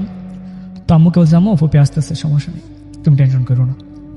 তো ফুপিকে আসর নামাজের পর আমি ফুপির সাথে গল্প বলতেছিলাম। তো ফুপি আমাকে বলতেছে যে আমি ফুপিকে বলতেছি যে ফুপি তুমি তখন দেখলাম তুমি আম গাছের দিক থেকে কি যেন বিড়বিড় করে বলতেছো। তো ফুপি বলতেছে কই না তো, তার তুই কিভাবে বুঝে যে আমি বিড়বিড় করে বলতেছি। আমি বললাম না, আমার কেন জানি মনে হলো। না এমনি কিছু না। তো ফুপি চলে যাবে, রাত্রে ভাইয়া আসবে। তো দুপুরে খাওয়া দাওয়ার পর আমি ফুপির সাথে কথা বলতেছি, গল্প গুজব করতেছি। তো ফুপি আমাকে বলতেছে যে আচ্ছা তোকে একটা কথা বলি। তোকে আমি ওই দিনই বলতাম, বাট তুই ভয় পাইতি, বাট কথাটা বলতে হচ্ছে তোদের সতর্ক থাকতে হবে এটা থেকে। আমি কই কি হয়েছে ক্লিয়ার করে বলো। পরে বলে যে গাছ তুই ওই দিন দেখছিলি যে আমি কথা বলছি, আসলে কথা বলতেছিলাম যে গাছটা আম গাছটা, ওইখানে 2টা জিন থাকে, একটা পুরুষ একটা মহিলা। তো পুরুষের দাড়ি নাকি অনেক লম্বা, আর মহিলার চুল ওই পুরুষের দাড়ির মতো লম্বা। ওই 2টা জিন ওই আম গাছে থাকতো, আর ওদের রাস্তা ছিল আমাদের ছাদ দিয়ে ওই লিচু বাগান পর্যন্ত। তো ওরা কোনো ডিস্টার্ব মানে তোদের কোনো ক্ষতি করবে না, তোরা ওদেরকে কোনো ক্ষতি করিস না। আর ওরা ক্ষতি করবে তখন যখন কিনা তোরা গাছটা কেটে ফেলবি। তো গাছটা কাটতে না বলিস, আমিও বলছি, তুইও একটু বলিস গাছটাতে কখনো না কাটে। তো ফুপি বলে চলে যায়। তো আমিও বাড়িওয়ালাদের কাছে বলছি যে গাছটা কাটে না, এরকম এরকম কাহিনী ফুপি আমাকে বলছে। তো কারণবশত বাড়িওয়ালা বড় ছেলে গাছটা কেটে ফেলে, বলে যে রেখে লাভ কি, আমও তো আসে না ভালো করে, এটা কেটে ফেলি। তো গাছটা কেটে ফেলার পর দেখা গেল যে কয়েক বছর পর ওনার বাবা মারা গেছে, বাড়িওয়ালার ছেলের বাবা মারা গেছে। তো এরপরে কয়েক বছর পর দেখা যায়, কিছুদিন পর দেখা যায় বাড়িওয়ালা মানে আমাদের বাসার নিচতলা একটা ভাড়াটিয়া মানে সেটার সাথে কি গাছ কাটার কোনো সম্পর্ক আছে? কয়েক মানুষ তো যে কোনো সময় মারা যেতে পারে, বা কয়েক বছর পর মারা গেছে আপনি বলছেন, তো এর সাথে তো মানে গাছ কাটার কোনো সম্পর্ক নেই। মানে আমি জাস্ট ওই গাছ কাটার সম্পর্কে যদি বলছে ক্ষতি হবে, আচ্ছা। আমি মনে করতেছি এইটার জন্যই হয়তো। আচ্ছা, আপনি মনে না করছেন হতে সেটা। পারে, বিশ্বাস। আচ্ছা আচ্ছা, ওকে। তারপর আমি ওই যে নিচে বাড়ির ভাড়াটিয়া থাকতো, তো উনি ওনার ছোট ছেলেকে নিয়ে ছাদে উঠছে কাপড় শুকাতে রোদ্রে। তো উনি কাপড় শুকাইতে মানে ছড়াইতেছে, আর এমন সময় একটা আওয়াজ শুনলো, তো দেখলো যে ছাদের মধ্যে তার ছেলেটা নাই। আচ্ছা। পরে গিয়ে দেখে যে ছেলেটা নিচে পড়ে আছে। ভাগ্য ভালো যে নিচে বালু ছিল, বালুতে পড়ছে। তো উনি ছেলেটাকে অনেক মানে কান্না করছে, অনেক ভয় পাইছে, ছেলেটা অনেক ভয় পাইছে, ছেলেটা হাত পা ছিঁড়া যায়। তো সবাই বলে যে ছেলে বাচ্চাদের সাথে নাকি ফেরেশতা থাকে, হয়তো ফেরেশতারা ওকে সেভ করছে। তো উনি একটা কবিরাজের মানে হুজুরের কাছে যায়, হুজুর তাকে পানি দেয়, ঝাড়ফুঁক করে, আর বলে যে ওই ছাদ থেকে নাকি আরো 7 জন পড়বে। এখনো 2 জন নাকি 1 জন পড়ছে। তো তারপর আমাকে আর কোনো ঘটনা হয় নাই। তারপর হয়েছে যে আপনার বাড়িওয়ালা যে বড় ছেলে, তার ওয়াইফের সাথে একটু সম্পর্ক খারাপ, এবং ওই বাড়িতে এখনো ঝগড়া আর ভাইদের মধ্যে বিভক্ত আর হইতেছে। তো আমার কারণবশত বাড়িটা ছেড়ে দেই। তো এই ছিল ভাই ঘটনাটা। ওকে, থ্যাংক ইউ সো মাচ আপনার ঘটনার জন্য। আপনাকে আবার ধন্যবাদ। আমরা চলে যাব আমাদের প্রথম অতিথির কাছে এবং তার কাছে আরো একটা ঘটনা শুনবো। ইন দ্য মিন টাইম আমাকে অবশ্যই ঘটনা পাঠাতে বলবেন না। আমাকে যেটা ঘটনা পাঠাতে চান তাহলে আমাদের ইমেল অ্যাড্রেসটা একটু মনে রাখতে হবে। আমাদের ইমেল অ্যাড্রেস হচ্ছে bhutfm@radiofurti.fm, which is bhutfm@radiofort.fm। আপনার নাম, ঠিকানা এবং ফোন নাম্বার সহ আপনার জীবনে ঘটে যাওয়া বা আপনার জানা সেরা ঘটনা লিখে পাঠিয়ে দিন আমাদের কাছে। ঘটনার শুরুতে অবশ্যই উল্লেখ করুন যে ঘটনাটি আপনি স্টুডিওতে এসে শেয়ার করতে চান, নাকি আপনি চান আপনার ঘটনা আমরা পড়ে শোনাই। যারা দেশের বাইরে রয়েছেন তারা সরাসরি অডিও ক্লিপ পাঠাতে পারেন বা লিখেও পাঠাতে পারেন ঘটনাটি। আমাদের দুটো ফেসবুক পেজ রয়েছে, www.facebook.com/radiofurti and www.facebook.com/bhutfm.russell। এই দুটো পেজে গিয়ে আপনি লিখতে পারেন আপনার কথা এবং জানাতে পারেন কোন ঘটনা ভালো লাগছে, কোন ঘটনা ভালো লাগছে না, এবং কোন ঘটনাটি বেশি ভালো লাগছে, কোন ঘটনাটি কম ভালো লাগছে। আমাদের দুটো পেজ ছাড়াও রয়েছে আমাদের টুইটার, এবং চলে যান টুইটারে এবং russell_bhutfm খুঁজে বের করুন এবং সেখানে গিয়ে আপনি লিখতে পারেন। তো আমি যেটা করব সেটা হচ্ছে এখন সরাসরি আরো একটা ঘটনা চলে যাবো আমাদের প্রথম অতিথির কাছে। আপনার নামটা আরো একবার প্লিজ বলবেন, তারপর আপনি কোথা থেকে এসেছেন সেটা বলবেন, তারপর আপনার ঘটনায় যাব। আসসালামু আলাইকুম, আমি নিয়াজ মিরপুর থেকে এসেছি। তো আমার এবারের ঘটনাটা আমি একজনের কাছ থেকে মানে 2 জনের কাছ থেকে আমার শোনা, এবং আমি এই ঘটনা শোনার পর আমি এই ঘটনাটা মানে সত্যি কিনা সেটার জন্য মানে ওখানে যে হুজুর মানে উনি অনেকদিন ধরে ছিল, ওনার সাথে আমি কথা বলছি। উনি বলেছে যে এটা এই ঘটনাটা ঘটেছে। তো ঘটনাটা হলো 2001 কি 2003 দিকে। আপনার ঘটনাটা ঘটে মিরপুরে ওখানে এক কলোনিতে। তো ঘটনার সময়টা ছিল কি আপনার তখন কুরবানির সময়টা।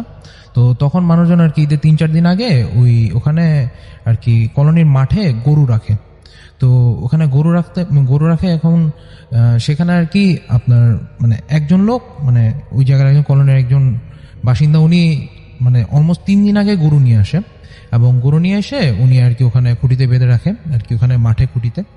তো ওখানে খুঁটিতে রাখাকালে মানে আপনার আরো অনেকে আর কি পরে গরু নিয়ে আসে, এবং এইখানে গরু নিয়ে আসার পিছনে এখানে ঘটনা যেটা ছিল যে আপনার মানে গরুর ক্ষেত্রে একটা জিনিস একটু অ্যাবনর্মাল ছিল, যেটা হলো যে যখন ওই লোকটা গরু নিয়ে আসে, গরুটা ছিল অনেক বড় সড়ো কালো গরু।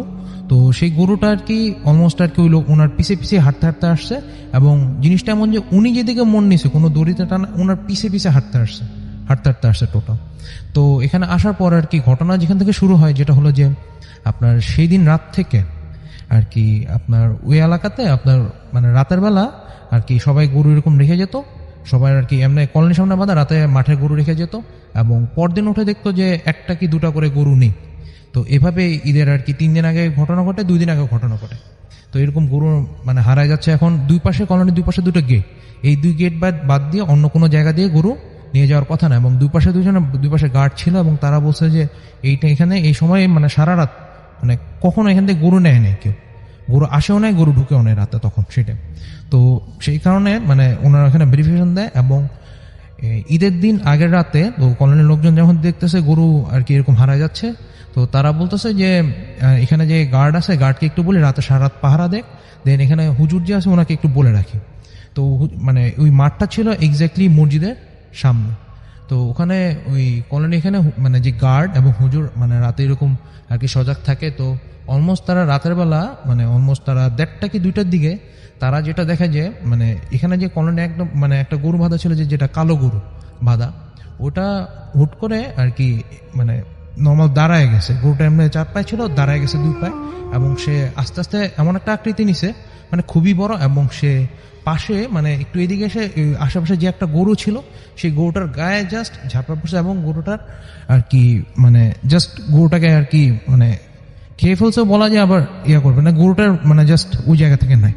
তো এরকম হয়েছে। তো ওরা এই জিনিসটা দেখে, এই জিনিসটা দেখার পর তারা রাতে তখন কিছু কারণে ফজর আযানটা দেয়। তো তারা যেখানে ওখানে যে হুজুর ছিল মূলত যে বড় হুজুর, ওনাকে আর কি ডেকে নিয়ে আসে। তো উনি যেটা বলে যে ওই গরুকে মসজিদের ভিতর আর কি যেখানে ওই এরিয়াতে নিয়ে আসতে। তো ওই গরুকে যখন মসজিদে এখানে গেটে আর কি মানে সামনে উঠানোর মতো জায়গা ছিল, সেই গেটে যখন ঢোকানো ট্রাই করা হয়, ওই গরু ঢুকতে চায় না, ওকে টেনে হেঁচড়ে কোনোভাবে ঢোকানো যায় না। তো পরে যে বড় হুজুর যিনি ছিল উনি গিয়ে ওই গরুর মুখের সামনে গিয়ে কিছু একটা আর কি ধরে। তো গরুটা জাস্ট তখন টান দেয়, গরু তার পিছে পিছে চলে আসে। এখানে চলে আসার পর মানে ওই গরুটাকে জাস্ট মানে ধরে বলতেছে যে তুই তার অবয়ব নে, মানে এরকম বলতেছে কিছু একটা। তো গরুটা যেটা হয় যে আপনার তখন একটা অবয়ব নেওয়া শুরু করে, গরুটা জাস্ট আকৃতি চিনে এবং সে একটা মানুষের মতো অবয়ব নেয়।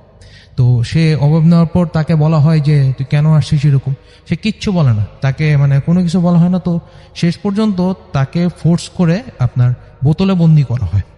তো বোতলে বন্দি করে এখন তাকে মানে কোথায় কি করবে, তখন তারা যেটা ঠিক করে যে ওই মসজিদেরই এরিয়ার একটা জায়গায়, মানে এখানে এখনো কেউ বলতে পারে না কোন জায়গাতে, সেই এরিয়াতে অনেক মাটির নিচে সেই বোতলে মানে ভরে সেই মাটির নিচে এখানে মাটি চাপা দিয়ে দেওয়া হয়, এখনো স্টিল আর কি আছে। এখন ওই এলাকার লোকজন কম বেশি সবাই এই ঘটনাটা জানে। ওকে, সো থ্যাংক ইউ, এটাই ছিল আমার ঘটনা। থ্যাংক ইউ সো মাচ, আপনার ঘটনার জন্য আপনাকে অনেক ধন্যবাদ। জি আসসালামু বলেন। আসসালামু আলাইকুম। আসসালামু আলাইকুম, আমি আরমান হোসেন, জি আসছি ধানমন্ডি থেকে। জি তো আমি আজকে যে ঘটনাটা শেয়ার করব সেটা হচ্ছে তার ঠিকানা বা সম্পর্কে আমি না যাই, জি। এটা আমি না বলি। তো আমি সরাসরি ঘটনায় চলে যাচ্ছি। জি প্লিজ। তো ঘটনাটা শুরু হয় আমাদের সাথে এই আগস্ট মাস থেকে। তো তার মানে যার ঘটনাটা, তার ছদ্মনাম আমি তৃষা দিচ্ছি। জি তো তৃষার হঠাৎ করে মানে সাডেনলি অসুস্থ হয়ে পড়ে। তো তাকে হাসপাতালে নিয়ে যাওয়া হয়। হাসপাতালে ডাক্তার বলে যে অ্যাপেন্ডিসাইডের অপারেশন করতে হবে। তো দেন অপারেশন করার পরে 4 দিন পরে তাকে বাসায় নিয়ে আসা হয়। বাসায় নিয়ে আসার পরেই আসলে মেইন সমস্যাগুলো শুরু হয়। মেইন সমস্যাগুলোর মধ্যে প্রথম দেখা যায় যে সে নিজের সাথে নিজেই কথা বলা স্টার্ট করতো, লাইক নিজে কথা বলতে, একা থাকা পছন্দ করতো। তো আস্তে আস্তে এই ব্যাপারগুলো আসলে একটু বাড়তি দিক নেয় আর কি। যেমন দেখা যেত আস্তে আস্তে তার হাত পা বাঁকা হয়ে যেত, বা হাত পা আকস্মিকভাবে বাঁকা হয়ে যেত, যেটা আসলে নর্মাল না। তো এইটা তার বাবা মারা খুব ভালোভাবে খেয়াল করে। তারা 2-1 ডাক্তারের পরামর্শ নেয়। ডাক্তার বলে যে ওর অপারেশনের কারণে শরীর দুর্বল, তো আস্তে আস্তে এটা ঠিক হয়ে যাবে। তারা স্যালাইন দিয়ে রাখে বা যে কোনো একটা সলিউশন দেয় নর্মাল। তো তারপরেও এটা আসলে নেক্সটে ঠিক হয় না। এটা আসলে আরও গভীর আকার ধারণ করে। যেমন ও নিজে চুল নিজে টানাটানি করতো, হাত বাঁকা করে ফেলতো, নিজে গলা নিজে চাপ দিয়ে ধরতো। তো এইসব কাহিনীর পরে আসলে ওর ফ্যামিলি ডিসিশন নেয় যে ওরা ভালো একজন হুজুর বা কারো পরামর্শ নেয়। তো বিভিন্ন জায়গা থেকে 3-4 জন হুজুরকে আনা হয়। তো তারা যখন তৃষাদের বাড়িতে আসে, তৃষাদের বাড়িতে আসার পরে আসলে ওরা বাড়িতে, হুজুরা বাড়িতে ঢুকার সাথে সাথে তৃষার রিয়েকশনটা থাকে যে আপনারা কেন আসছেন, আপনারা এসে কোনো লাভ হবে না, এই মেয়ে আমাদের অনেক বড় ক্ষতি করে ফেলেছে। মানে লাইক এই কথাগুলো আসছে সরাসরি তৃষার মুখ থেকে। তার ভিতরে কোনো কিছু ইন হয়ে যায়, এই জন্য হয়তো বা এরকম কথাবার্তা আসে। তো হুজুর বলতেছে যে আচ্ছা আমরা বসে কথা বলি, দেন দেখা যাবে। তো তারা একটা বাড়ির মাঝখানে একটা আসনে বসার পরে হুজুর তৃষাকে সালাম দেয় যে সমস্যা কি, আপনি কেন আসছেন, এই মেয়ের ভিতরে কেন আসছেন। তো তখন তৃষার মুখ থেকেই আসলে কথাটা বের হয় যে এই মেয়ে আমাদের অনেক বড় ক্ষতি করে ফেলেছে। 3 বছর আগে এই মেয়ে একটা জায়গাতে আমার ফ্যামিলির এক মেম্বারকে মেরে ফেলেছে। তো তখন হুজুর আসলে কিউরিয়াস মাইন্ড থেকে জিজ্ঞেস করলো যে আসলে ব্যাপারটা আমাকে খুলে বলেন, আমি আসলে ব্যাপারটা না জানলে তো এটা সলিউশন করতে পারবো না। তো তারপর হুজুর অনেক চেষ্টা করে আসলে ব্যাপারটা বের করে। তখন তৃষার মুখ থেকে তৃষাই বলতে থাকে যে আসলে ব্যাপারটা হয়েছে 3 বছর আগে তার এক ফ্যামিলি মেম্বারের বিয়ের সময়। তো তারা বরযাত্রী হিসেবে যাচ্ছিল, যাওয়ার সময় যে কোনো কারণেই রাস্তায় গাড়ি আটকানো হয়, আটকে তাদেরকে একটা সেফ জোনে রাখা হয়। তো ওই এলাকাটা ছিল একেবারে নির্জন, বলতে গেলে ওই এলাকায় কিছু হিন্দু বাড়ি আছে একটু দূরে দূরে, লাইক 1/2 কিলোমিটার দূরে দূরে হিন্দু বাড়ি, আর মাঝখান দিয়ে শুধু বাগান। তো একপাশে দাঁড়ানো অবস্থায় তখন এরকম কোনো কিছু ফিলই হয় নাই যে এরকম কোনো কিছু হয়েছে। তখন নাকি ওই যারা তৃষার সাথে আছে তাদের কোনো এক ফ্যামিলি মেম্বারকে তৃষা গলার মধ্যে পা দিয়ে দাঁড়িয়েছিল। তো তারা অনেক চেষ্টা করার পরেও তৃষার হাত থেকে আসলে ওই তাদের ফ্যামিলি মেম্বারকে ছাড়িয়ে আনতে পারেনি। তো তারা তখন থেকেই তৃষার সাথে সাথে আসে। তৃষা তখন অনেক ছোট ছিল, আর দেখতেও তেমন সুন্দর ছিল না বা লুক্রেটিভ ছিল না।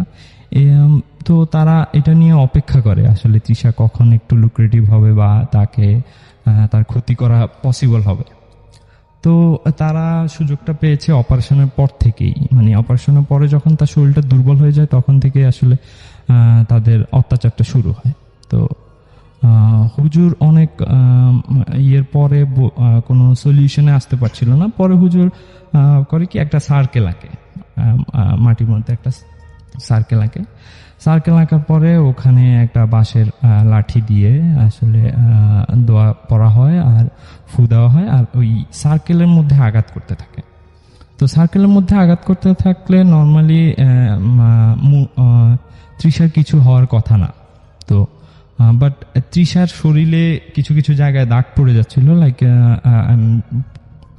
অনেক জোরে কাউকে আঘাত করলে যেরকম একটা দাগ পড়ে যায় শরীরে, ব্যাপারটা ওরকম আর কি, ওরকম দাগ পড়ে যাচ্ছিল। তো তারপরেও হঠাৎ মানে তৃষা বলছিল যে এইগুলা করে কোনো লাভ হবে না, আমরা আসলে মেয়েটাকে কখনোই ছাড়বো না, আমরা 3 বছর ওর পিছনে ছিলাম, আমরা ওর জীবন নিয়েই মুক্ত হব। তো হুজুর অনেক দোয়া দুরুজ পড়ার পরে বাড়ি বন্ধ করা হয় কয়েকটা ওয়েতে, কিন্তু তারপরেও এই সমস্যাগুলো আসলে থেকে যায়, ঠিক আছে। তারপরে আমাদের বাড়ি মানে জিসাদের বাড়ির পাশে এক মাদ্রাসা আছে, ওই মাদ্রাসার এক হুজুরকে আনা হয়। ওই হুজুর পরে আসার পরে আবার ব্যাপারটা আবার টোটাল শিওর হওয়ার পরে বলে যে কি হলে আপনারা এই মেয়েকে ছাড়বেন। তো তাদের একটাই কথা যে আমরা কোনোভাবেই তাকে ছাড়া হবে না, আমরা এই মেয়ে জীবন নিয়েই তবেই মুক্ত হব। তো তারপরে ওই হুজুর আসলে অনেক দোয়া দুরুজ পড়ার পরে তৃষার ভিতর থেকে আসলে ওগুলোকে বোতলবন্দি করা হয়, বোতলবন্দি করার পরে মাটিতে পুঁতে ফেলা হয়। এখন নর্মালি একটু ব্যাপারটা নর্মাল আছে, এখন একটু সমস্যা কম হচ্ছে, বাট মাঝে মাঝেও একটু সমস্যা হয় আর কি। এই ছিল আমার ঘটনা। ধন্যবাদ। আমার নাম সাদমান সাকিব দীপ্ত, আমি আসছি মিরপুর থেকে। জি, আপনার ঘটনাটা শুনি। এক্স্যাক্টলি হচ্ছে আমার আর আমার বন্ধু সৌরভের সাথে। জি। আমরা হচ্ছে কবুতর বলতাম, আমি বেশ অনেকগুলো কবুতর পেলে আমার বন্ধুর সাথে পালা শুরু করি আর কি। তো সাডেন মানে 1-2 মাস যাওয়ার পরে আমার বন্ধু আমাকে বলতেছে যে বন্ধু খালি দেখতেছি কবুতর মরে যাচ্ছে। তো আমি মনে করছি যে এটা সিজনাল কোনো প্রবলেম বা কোনো না কোনো একটা ইস্যু। তো যে থ্রুতে আমি ওকে বলছি যে এই সিজনে এই সমস্যাটা হতে পারে, মানে আমি ব্লাইন্ডলি না দেখেই বলছি এই ওষুধগুলো খাওয়াই দেয়, জাস্ট এগুলিতে কাজ হয়ে যাবে। জি। কিন্তু 1 সপ্তাহ পরেও বলতেছে বন্ধু আমার কবুতর স্টিল মিসিং। তা আমি করলাম কি আচ্ছা চল তোর সাথে আমি যাবো না পরের দিন। সেদিন আর যাইনি, পরের দিন আমি গেলাম, যে জাস্ট ছাদে দেখি যে খালি কবুতর মরতেছে, বাট 5তলা ছাদের উপর তো মানে কোনো ওয়েই নেই, কারণ ঘর করা, একটা রুমের মতন করে ঘর করা, এটার ভিতরে না কাক ঢুকতে পারবে না চিল, কোনো ওয়েই নেই যে একটা কিছু কবুতরগুলোকে নিয়ে যাবে। তো আমি কিছু মানে এক সাইড থেকে ছাদটা বেশ বড়, তো আমি এক সাইড থেকে আরেক সাইডে যেতে যেতে মানে হুট করে দেখি ছাদের অপর সাইডে কে জানি একটা গোল সার্কেল করে, ফার্স্ট আমি রং মনে করছিলাম, গোল সার্কেল করে মানে অনেক কিছু রাখা, একটা বাটিতে দেখলাম ব্লাড রাখা, একটাতে দেখলাম বোন আছে মানে হাড্ডি, মানে বেশ এরকম মানে কালো হয়ে গেছে সবকিছুই। তা আমার বন্ধু কিছু না বুঝেই রাগের মাথায় ওর, কারণ ওর কবুতরগুলো মারা গেছে, রাগের মাথায় এগুলো সব লাথি দিয়ে ফেলাই দিল। তো ওটা থেকে আমি লোক ডেকে আনলাম, আমরা লোক ডেকে এনে ছাদটাকে আগে পরিষ্কার করাইলাম। তো ছাদে যা যা করা যায় করালাম। আমি নিচে গেলাম, নিচে যে আমাদের গার্ড আছে সে আবার যে কবিরাজি টবিরাজি যে পারে, তো ওনার সাথে কথাবার্তা বললাম। উনি বললো যে হ্যাঁ এখানে ব্ল্যাক ম্যাজিকের কি কি করে এরকম কিছু, উনি বলছে যে হ্যাঁ এরা কালো জাদু বা এরকম কিছু করে, আপনারা এগুলো নিয়ে আর মাথা ঘামায়েন না। আমরা বললাম মানে এত কিছু আর জানতে চাইনি। আমি বলছি আমাদের বিল্ডিংয়ে করে না, বিল্ডিংয়ের বাইরে, আপনাদের বিল্ডিংয়ে একজন আছে। আচ্ছা। তো তার জানলাম, তার নামটা না বলি আর কি। তা আমাদের বিল্ডিংয়ে আছে, তো তার বাসার সামনে উনি যা বলছে যে এই ছাগলের যে হাড্ডিটা দেখতে পারতেছেন মাথার, ওটা কিন্তু বলি দেওয়া। আর আপনারা যেগুলি ফালাই দিচ্ছেন বা ইয়া করছেন ভালো করছেন, বাট ওনার সাথে আপনারা না যাওয়াটাই ভালো আপনাদের জন্য। তো সৌরভের মানে আমার যে বন্ধুর বাবা, সে আবার পানি পড়া দিয়ে ছাদটাকে মানে অ্যাজ ইউজুয়াল যা করে ক্লিন করলো। এরপর থেকে আমাদের ছাদে মানে কবুতর নিয়ে আর কিছু হয় নাই, কারণ প্রতিদিন ফেদারও থাকতো না, কিছুই থাকতো না, জাস্ট কবুতরের ব্লাড থাকতো। কারণ অন্য কেউ যদি কবুতর নিয়ে যেত তাহলে কোনো ব্লাড থাকার কথা ছিল না, আর এইখানে জাস্ট কবুতরের ব্লাড থাকতো আর কোনো কিছুই থাকতো না। এটাই আপনার ঘটনা? জি ভাইয়া, এটার আর কোনো এক্সপ্লেনেশন ছিল না। আচ্ছা, এছাড়াও মনে হয় আপনার আরেকটা ঘটনা ছিল না? হ্যাঁ, একটা ছিল, শুনে ফেলি। জি। আমরা হচ্ছে সিজনাল যখন র্যাকেট খেলতে যাই মানে প্রতি শীতে, আমরা এটা হচ্ছে 2 বছর আগের কথা আর কি, টুর্নামেন্টের জন্য আমরা আরেক সাথে গেছি, মানে আরেকটা মাঠে গেছিলাম আরেক এলাকায়। তো মাঠটা হচ্ছে মানে এমন একটা গলি, চিপো একটা গলি, যেটা হচ্ছে সব বিল্ডিং এর ব্যাক সাইড পড়ে। সো ওই সাইডে কোনো ফ্রন্ট গেট নাই, সো টোটালি একটা ব্যাকডেটেড একটা রাস্তা। তো আমরা খেলতে মানে খেলার জন্য ওই মাঠে যাই। তো যে 1-1.5 ঘন্টা পরে শুনলাম যে না, খেলাটা পোস্টপোন হয়েছে, যে এখন খেলা হবে না, এটা নেক্সট উইক। তো আমি চিন্তা করছি চলে যাবো। ওই টাইমে একটা ছোট হুজুর, একটা বড় হুজুর আসে আর কি। ছোট হুজুরটা কিছুই বলে না, বড় হুজুরটা আমাদেরকে মানে বলে যে আসো আমরা নামাজ পড়তে যাই, এই ওই মানে তারপর একটা কথা বলতে থাকে। আমরা চিন্তা করি যে, আমার বন্ধু বলে যে আমরা তো এই এলাকার না, আমরা আরেক এলাকার, আমরা এখানে টুর্নামেন্ট খেলতে আসছিলাম। তো এক কথায় 2 কথায় হুজুর বলতেছে যে না, কোনো কিছু তো আর ইস্যু লাগে না নামাজ পড়তে, আপনারা আসতে পারেন, নামাজ পড়তে পারেন। হুজুরটা অনেক ছিল, মানে কোনো ফোর্স করতেছে না, আবার অনেকভাবে কনভিন্স করার চেষ্টা করছে। তো এক পর্যায়ে আমি আমার বন্ধুকে বলি, বন্ধু এত কথা না বলে চল আমরা আমাদের কোয়ার্টারে চলে যাই, কোয়ার্টারে যেয়ে আমরা আমাদের মতন খেলতে পারি। তো হুজুর আমাদের ঠিক 30 মিনিটস আগেই 30 সেকেন্ড আগেই রওনা দিয়ে দিছে যে আচ্ছা আমি আসতেছি বলে চলে গেল। তা আমরাও চিন্তা করলাম হুজুর আবার আসবে, এত কিছু করার থেকে আমরা এখান থেকে সরে যাই, এটাই ভালো। তা আমরা আমাদের মতন রওনা দিয়ে দিলাম, চিন্তা করলাম হুজুর আমাদের একটু আগেই তো গেছে, সমস্যা নেই, আমরা পাস করে চলে যেতে পারবো। আমরা যতই হাঁটি হুজুরকে আর পাইনি, কারণ ওই ওয়ে মানে এমন একটা জিনিস, কারো বাসায় যেতে পারবে না, মানে কোথাও যাওয়ার রাস্তা নেই। মানে যাই হবে হুজুর আমাদের সামনেই পড়বে, আর আমরা সামনে পড়তেই হবে, কারণ যেভাবে আমরা তাড়াতাড়ি গেছি, সো হুজুরকে আমরা সামনে পাইও নেই। এটাই ছিল ভাই আমার ঘটনা। মানে okay, thank you so much, thank you. আমরা আরেকটা ঘটনা শুনে আসবো। আপনার যে আরেকটা স্টোরি আছে সেটা একটু কাইন্ডলি আমাদের বলবেন। তার আগে আপনার নামটা বলবেন, কোথা থেকে এসেছেন, যেহেতু আপনাকে দেখা যাচ্ছে না। জি, আমি আরমান হোসেন, আমি এসেছি ধানমন্ডি থেকে। তো আমার সাথে ঘটে যাওয়া আরেকটা ঘটনা আমি শেয়ার করছি। এটা সম্পূর্ণ আমার সাথে ঘটে যাওয়া ঘটনা।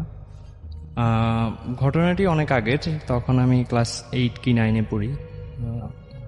তো তখন ছিল রমজান মাস। তো রমজান মাসের সময় আমরা সেহরির জন্য উঠি। আমার ঘরে আমার মা আর আমরা 2 ভাই ছিলাম, আর একটা ছোট বোন ছিল। তো আম্মু অনেক জোর করে আমাদেরকে আসলে আমরা ঘুমাইতে চাচ্ছিলাম, সেহরি করে ঘুমিয়ে যেতে চাচ্ছিলাম। তো তখন আম্মু বলে যে যা তোরা নামাজ পড়ে আয়। তো নামাজ পড়তে যাওয়ার আমাদের অনেক দেরি হয়ে গেছে। তখন জামাত শেষ হয়ে গেছে, বা সব মুসল্লিরা বাসায় ব্যাক করে ফেলেছে। তো মসজিদে কেউ ছিল না, বাট মসজিদের লাইটটা জ্বালানো ছিল। আমি একটু উল্লেখ করে রাখি যে মানে আমাদের বাড়ির সামনে যে মসজিদটা ছিল, মসজিদটার ইলেকট্রিসিটি অপারেট হতো একটা ঘর থেকে, যে ওই ঘর থেকে আপনি চাইলে মসজিদের সব ইলেকট্রিসিটি অফ করে দিতে পারবেন। তো আমি আসলে মসজিদে যাই আমার ছোট ভাইকে নিয়ে। তো ছোট ভাই অনেক ছোট ছিল, ক্লাস 2-তে আর 3-তে এরকম পড়ে। তো আমরা মসজিদে যাওয়ার পরে আমি অজু টজু করি। আমার ছোট ভাইও তখন অত কিছু বুঝে না, আমার সাথে অজু টজু করে নামাজ পড়তে আসে। তখন আমি 2 রাকাত পড়ার পরে সেকেন্ড 2 রাকাত পড়ার সময় হঠাৎ করে ওই ঘর থেকে মসজিদের সব ইলেকট্রিসিটি বন্ধ করে দেওয়া হয়। লাইক এখন তো কেউ নামাজ পড়বে না, এই জন্য মসজিদের লাইট জ্বালায় রাখাটা আসলে ঠিক হবে না, এই জন্য হয়তো বা বন্ধ করে দেওয়া হয়।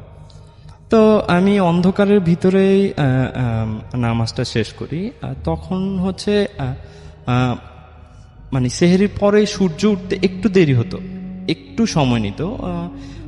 অন্ধকারটা ছিল এমন যে কিছু দূর দেখা যায়, বাট চেহারা স্পষ্ট বোঝা যায় না। কিছু দূর মানে 15-20 হাত পর্যন্ত দেখা যায়, কিন্তু কোনো কিছু বোঝা যায় না। তো আমাদের মসজিদ থেকে বের হয়ে ইটের রাস্তা ছিল। তো আমি যখন নামাজ পড়ে বের হলাম, ইটের রাস্তা দিয়ে নর্মালি কোনো কেউ যাতায়াত করলে বা কোনো রিক্সা যাতায়াত করলে আসলে একটা শব্দ হয়, ইটের রাস্তারও একটা শব্দ হয়, আবার রিক্সারও একটা শব্দ হয়। তো আমি মসজিদ থেকে বের হয়ে রাস্তায় আসার সাথে সাথেই আমার সামনে দিয়ে একটা রিক্সা পাস করলো। অনেক ঝনঝন আওয়াজ করে রিক্সা পাস করলো। আসলে এমনি নর্মালি রিক্সার আওয়াজটা কিন্তু নর্মাল ডেতে অনেক দূর পর্যন্ত শোনা যায়, ঠিক আছে। তো আমি রাস্তায় বের হয়েছি, রাস্তায় বের হওয়ার সাথে সাথে দেখলাম যে আমার রাস্তার অপোজিটে একটু দূরে আমাদের পারিবারিক কবরস্থান। তো কবরস্থানের ওইখানে কেউ একজন দাঁড়িয়ে কবরের দেয়ালের মধ্যে হাত রেখে কান্না করতেছে। তো আমি আসলে তখন আমার কোনো সেন্স কাজ করে না যে আমি কি করতেছি বা আমি কি করব, এরকম কোনো সেন্স কাজ করে না। আমার ছোট ভাই আমার পিছনে ছিল। তো আমি আস্তে আস্তে বাড়ির দিকে মুভ না করে আমি ওই যে কবরস্থানে দাঁড়িয়ে থাকা ওই লোকটার দিকে মুভ করছিলাম। তো আমার সন্দেহ হলো আমার বাড়িতে মুয়াজ্জিন, যিনি আমাদের মসজিদের মুয়াজ্জিন, যিনি উনি আমার জ্যাঠা। তো আমি সন্দেহ করছি যে হয়তোবা আমার জ্যাঠা হবে, উনি কবর জিয়ারাত করে হয়তোবা দোয়া টোয়া করতেছে। অনেক সময় দেখা যায় যে দোয়ার সময় মানুষ কান্না টান্না করে এরকম। তো আমি আসলে দূর থেকেই প্রথমবারই একটু যাওয়ার পরেই আমি ডাক দিলাম যে জ্যাঠা নাকি, বাট ওই দিক থেকে কোনো আওয়াজ আসছে না, ওই দিক থেকে সম্পূর্ণ চুপ। আমি তখন আমার ছোট ভাই আমাকে পরে এটা শেয়ার করে যে ও আমার হাত ধরে টানছিল যে ভাইয়া বাড়ির দিকে আসো, এটা ঠিক হচ্ছে না।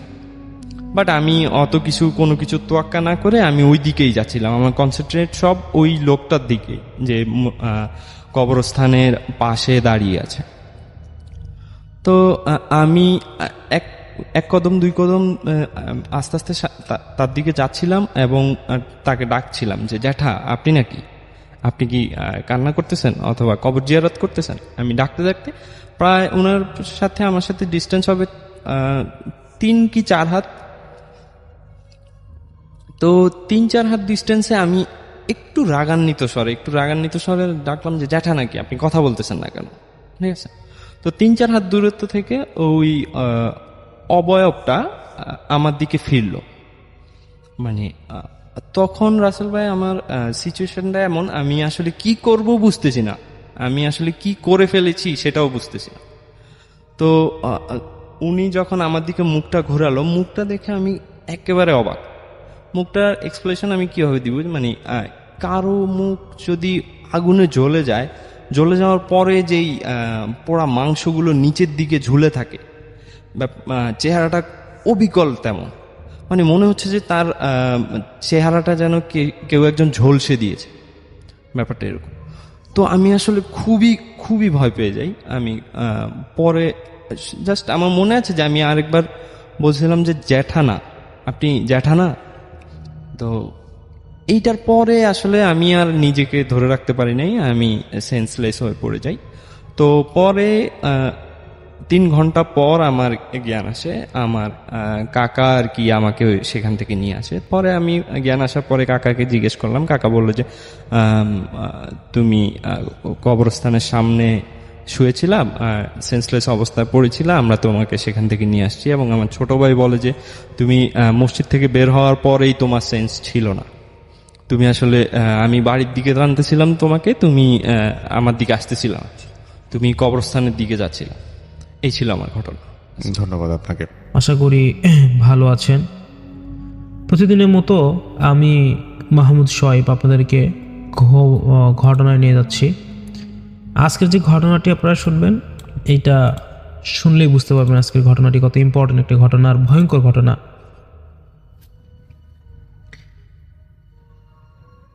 ঘটনায় যাচ্ছি একটা ছোট্ট মফস্বল শহর যার নাম রূপনগর। রাত তখন প্রায় 2টো বাজে, ঘন কুয়াশা আর পিনপতন নীরবতা চারিদিকে। শহর থেকে খানিকটা দূরে একটা পুরনো বাড়ি, যেটা স্থানীয়দের কাছে অত্যন্ত ভুতুরে বাড়ি নামেই পরিচিত। বহুদিন ধরে একটা তালা বন্ধ, এটা কেউ সাহস করে ওদিকে যায়ও না পর্যন্ত। কিন্তু আজ রাতে বাড়িটার ভেতরে একটা টিম কাজ করছে। ওরা হলো প্যারানর্মাল অ্যান্ড ইনভেস্টিগেশন নামে একটা শ্যাডো হ্যান্টার্স বলতে পারেন। তারা একটা টিম বা একটা কোনো কাজে বা কোনো মিশনে গিয়েছেন। তাদের লিডার ছিল সায়েম। তিনি একজন যুক্তিবাদী মানুষ। তার উদ্দেশ্য একটাই, সে প্রমাণ করবে যে এই পৃথিবীতে ভূত বলতে কিছু হয় না। সাথে আছে তার সহকারী, তিনিও তীক্ষ্ণ বুদ্ধিমান আর বহু এক্সপার্ট টেকনিক্যাল। তার নাম হচ্ছে রনিত। ঘরের মাঝখানে তারা যন্ত্রপাতি সাজিয়ে বসে আছে। Night vision camera, MEM meter যা ইলেকট্রোম্যাগনেটিক ফিল্ড মাপতে পারে, আর একটা অডিও রেকর্ডার।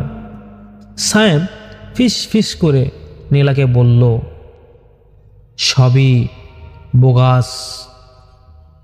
নীলা, তুমি দেখছো তো কোনো রিডিং নেই।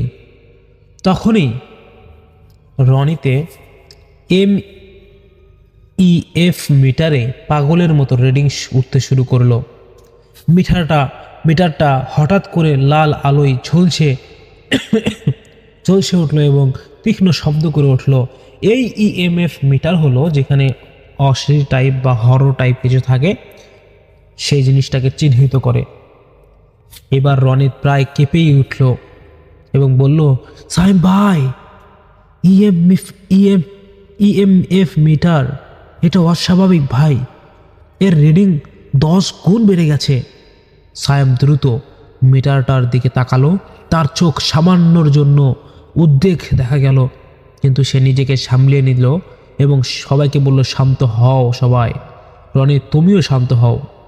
হয়তো পুরনো বা অন্য কিছুর সমস্যা, হয়তো এই মিটারটা পুরনো, সে বলতেছে। কথা শেষ না হতেই পাশের ঘর থেকে একটা খসখস শব্দ ভেসে এলো, যেন কেউ মেঝেতে কিছু টেনে নিয়ে যাচ্ছে। নীলা তার নাইট ভিশন ক্যামেরায় চোখ রাখলো এবং ওই ঘরে কেউ নেই সাহেব। ক্যামেরা একদম পরিষ্কার দেখাচ্ছে, কিন্তু শব্দটি ক্রমেই জোরালো হচ্ছে, তাদের দিকেই যেন এগিয়ে আসছে। সায়েম টর্চ হাতে নিয়ে সেই ঘরের দিকে পা বাড়ালো। আমি দেখছি সে বলল, তার কণ্ঠস্বর স্বাভাবিক রাখার চেষ্টা করছে। সে দরজার চৌকাঠ পা দিতেই ঘরের ভিতরে পুরনো ড্রেসিং টেবিলের আয়নাটা নিজের থেকে বিকট শব্দে ভেঙে চুরে চুরমার হয়ে গেল। কাচের টুকরোগুলো মেঝেতে ছড়িয়ে পড়ল। সায়েম তিনিও থমকে দাঁড়ালেন এবং তার যুক্তিবাদী মন যেন আর কোনো ব্যাখ্যা খুঁজে পাচ্ছিল না। তখনই রনিত পকেটে রাখা পুরনো মডেলের ফোনটা বেজে উঠল। ফোনটা বহু বছর ধরে বন্ধ ছিল এবং তাতে কোনো সিম কার্ডও ছিল না। রনিত ভয় পেয়ে ফোনটা বের করলো এবং স্ক্রিনে শুধু একটা জিনিস জ্বলজ্বল করছে, আনরেজিস্টার্ড কল। এটা লেখা ছিল। সবাই একে অপরের দিকে তাকালো এবং সায়েম হাত ইশারা করে এবং ফোনটা ধরতে বলল। কাপা হাতে রনিত ফোন রিসিভ বাটনে চাপ করলো। ওপাশ থেকে কোনো শব্দ এলো না, শুধু এলো স্থির নীরবতা। রনিত বলল, কে কে বলছেন আপনি? তখনই সেই নীরবতা ভেদ করে এক শ্বাসরুদ্ধকর ফিসফিসানি শব্দ ভেসে এলো। শব্দটি এতই কাছে মনে হলো যেন কেউ রনিতের কানের ঠিক পাশে দাঁড়িয়ে ফিসফিস করছে। ফিসফিসানিটি ছিল অত্যন্ত ধীর এবং বিকৃত, কিন্তু স্পষ্ট শোনা গেল, তোমরা কেন এলে আমার ঘরে? রনিত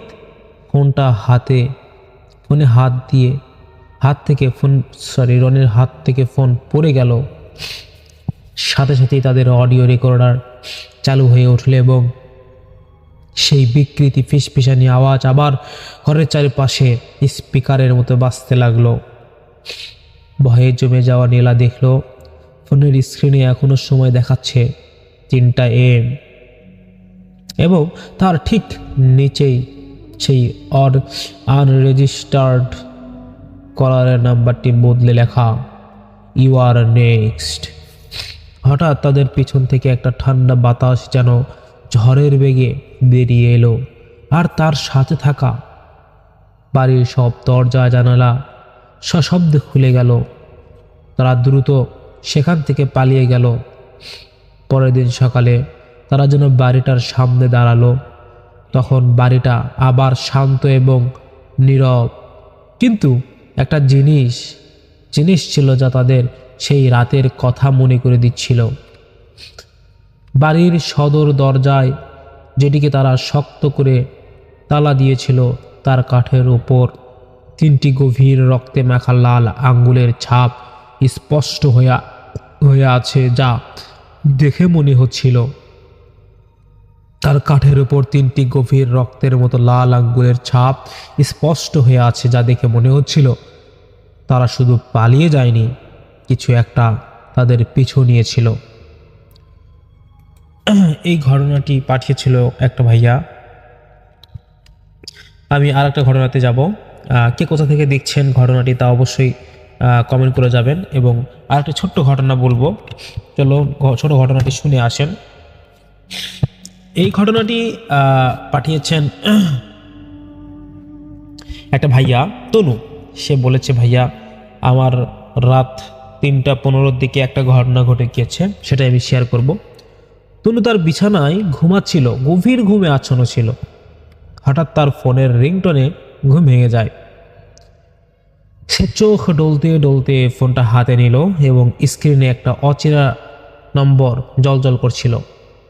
এত রাতে কে ফোন করেছে?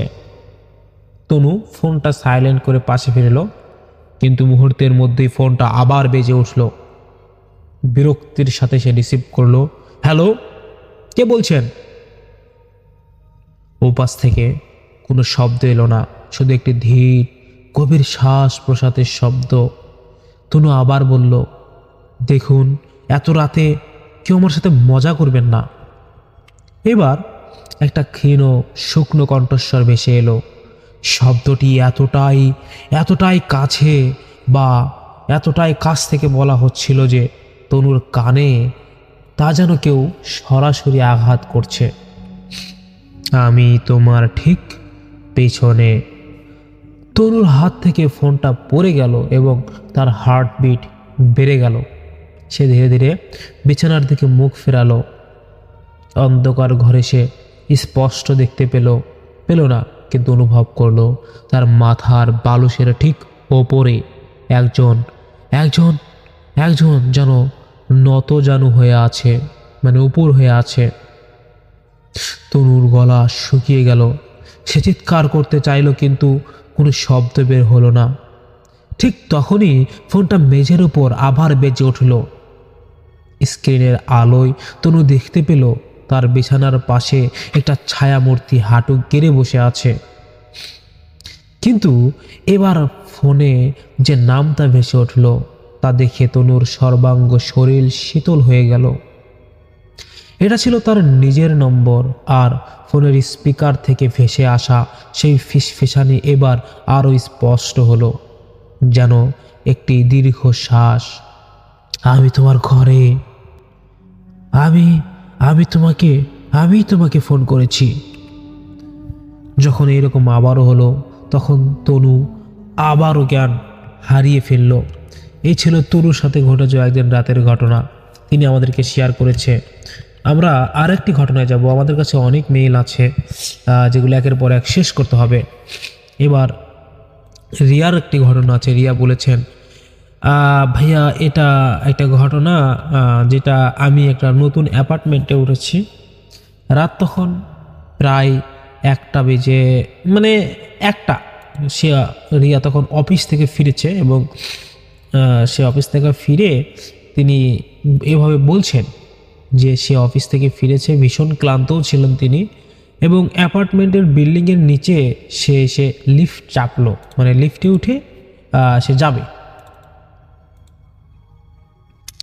এরপর সে এর নিচে এসে লিফট চাপার পর সে 14 তলায় থাকে এবং 14 তলার দরজা বন্ধ হতে রিয়া সস্বস্তি, মানে আসে না একটা মানুষের ভালো লাগা খারাপ লাগা আসে না, এরকম তিনিও এরকম ভাবছেন যে আমার খুব বিরক্তিকর লাগছে। তারপর সে ধীরে ধীরে উপরের দিকে উঠতেছে। 5, 6, 7 যখন লিফটটা 8ম ফ্লোর অতিক্রম করলো তখন একটা মৃদু ডিং শব্দ হলো। লিফটটা থেমে গেল। রিয়া অবাক হয়ে দরজার দিকে তাকালো, কারণ সে কোনো বাটন প্রেস করেনি, আর বাইরের দিকে তো কেউ ছিল না। লিফটের ফ্লোর ইন্ডিকেটর দেখালো কেউ লিফটের বাটন প্রেস করেনি। দরজা ধীরে ধীরে খুলে গেল, কিন্তু দরজা খোলার পর যে বারান্দাটা আমি দেখলাম, এই বারান্দাটা ছিল অন্ধকার, নীরব এবং জনশূন্য, কেউ নেই। রিয়া একটু অস্বস্তি নিয়ে ডোর ক্লোজ বাটন চাপলো। লিফট আবার চলতে শুরু করলো। 9, 10, 11। লিফট যখন 12তম ফ্লোরে পৌঁছালো ঠিক তখনই আবার সেই ডিং শব্দ হলো, মানে লিফটটা আবার থেমে গেল। এবার কোনো বাটন চাপা হয়নি, আবারও বাইরে কেউ নেই। তবে এবার একটা পার্থক্য ছিল যে লিফটের ভিতরে থাকা আয়নায় রিয়া দেখলো তার ঠিক পেছনে, যেখানে এতক্ষণ শুধু তার প্রতিচ্ছবি ছিল, সেখানে এক মুহূর্তের জন্য একটি লম্বা কালো আকৃতি দেখতে পেল সে, এবং তার চোখ ছিল খুবই সাদা এবং স্থির। রিয়া দ্রুত পেছনে তাকালো, কিন্তু সেখানে কেউ নেই, শুধু তার নিজের ব্যাগ। তখন সে অনুভব করলো লিফটের ভিতরের তাপমাত্রা হঠাৎ করে অনেক কমে গেছে, তার শ্বাস নিতে কষ্ট হচ্ছে। সে পাগলের মতো 14 বাটন ক্লিক করতে লাগলো, চাপতে লাগলো, কিন্তু লিফট চলছিল না। ইন্ডিকেটরে 12তম ফ্লোর স্থির হয়ে আছে। হঠাৎ লিফটের ভিতরকার সব আলো থাপ করে নিভে গেল এবং রিয়া অন্ধকার ডুবে গেল এবং চারিদিকে নীরবতা। রিয়া শুনতে পেল তার খুব কাছে, ঠিক তার কানের পাশে কেউ একজন ঠান্ডা স্বরে ফিস ফিস করে বলল, আমি তো এতক্ষণে তোমার সাথে ছিলাম, কেন আমায় ছেড়ে গেলে তুমি? ঠিক সেই মুহূর্তে লিফটের আলো আবার জ্বলে উঠল। রিয়া দেখল লিফটটা এখন 14তম ফ্লোরে পৌঁছে গেছে এবং দরজা খুলে গেল। কিন্তু সামনে যা দেখলো তাতে রিয়ার হৃৎপিণ্ড যেন থেমে গেল। তার বারান্দাটি 14তম ফ্লোরের নয়, এটা সম্পূর্ণ অচেনা। দেওয়ালগুলো স্যাঁতস্যাঁতে আর করিডোরের শেষ কেবল একটি মাত্র ভাঙা চেয়ার পড়ে আছে। আর লিফটের ফ্লোর ইন্ডিকেটরে 14 বদলে লেখা উঠেছে FLOORZERO, ফ্লোর 0। রিয়া তখন পেছনে তাকালো এবং লিফটের দরজা বন্ধ হয়ে গেছে। আর আয়নায় প্রতিচ্ছবিতে রিয়া দেখলো সে একা নয়, ঠিক তার পিছনে অনেকগুলো ছায়ামূর্তি দাঁড়িয়ে আছে। আর তার সাথে থাকা আর তার ভাঙা মুখে এক বিভৎস হাসি।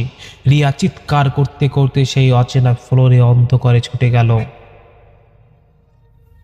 তারপরে রিয়া ছুটে যাওয়ার পর একটু পরেই চারিদিকে সে আজানের সাউন্ড শুনলেন এবং তিনি ভাবলেন যে তিনি হয়তো ভালো জায়গায় এসে দাঁড়িয়েছেন। তিনি অনেক আল্লাহ আল্লাহ জিকির করতে থাকলো, আল্লাহর নাম জপলো এবং তারপর তিনি সেখান থেকে কিভাবে তার ফ্লোরে চলে গিয়েছেন সেটা বুঝতে পারেনি এবং সে বেঁচে ফিরেই আমাদেরকে এই ঘটনাটি লিখেছেন। যাই হোক, আমাদের ঘটনাটি আপনাদের কেমন লাগলো তা অবশ্যই কমেন্ট করে জানাবেন। আজকের মতো এখানেই বিদায় নিতে হচ্ছে। সবাই ভালো থাকবেন, সুস্থ থাকবেন। দেখা হচ্ছে নেক্সট কোনো ইমেল এপিসোডে। আসসালামু আলাইকুম। লিসেনার্স, আমাদের এই বাছাই করা ঘটনাগুলো আপনাদের কেমন লাগে তা অবশ্যই আমাদের কমেন্ট করে জানাবেন। কেননা আমরা প্রতিদিন অনেক কষ্ট করে আপনাদের এই সব ঘটনা, বাছাই করা ঘটনাগুলো আপলোড করে দিয়ে থাকি। আপনারা যারা প্রতিদিন আমাদের ঘটনা শুনতে ভালোবাসেন, আপনারা যারা প্রতিদিন আমাদের ঘটনা শোনেন, তাদেরকে বলবো যারা আমাদেরকে মেইল করতে চান আপনাদের সাথে ঘটে যাওয়া ঘটনাগুলো, তা অবশ্যই আমাদেরকে মেইল করতে পারেন। কোনো সমস্যা নেই, আমরা প্রতিদিন আপনাদের ঘটনাগুলো আপলোড করে দিব এবং প্রত্যেকটা বাছাই করা ঘটনার পরে কিন্তু আমরা আপনাদের পাঠানো ইমেল পড়ে থাকি। লিসেনার্স, কে কোথা থেকে ঘটনাগুলো দেখছেন, আমাদের এই বাছাই করা ঘটনাগুলো আপনাদের যদি ভালো লাগে তাহলে অবশ্যই যারা এই চ্যানেলে নতুন তারা অবশ্যই চ্যানেলকে সাবস্ক্রাইব করে দেবেন। আমরা বিদায় নিব, তার আগে বলবো আপনারা যারা এখনো সাবস্ক্রাইব করেননি তারা অবশ্যই সাবস্ক্রাইব করবেন এবং বাছাই করা সকল ঘটনা সবার আগে পেতে আমাদের চ্যানেলটিকে সাবস্ক্রাইব করে চ্যানেলের বেল আইকনটি অন করে দেবেন। তো আজকের মতো এখানেই বিদায় নিচ্ছি। সবাই ভালো থাকবেন, সবাই সুস্থ থাকবেন। দেখা হচ্ছে নেক্সট কোনো ইমেল এপিসোডে। আসসালামু আলাইকুম।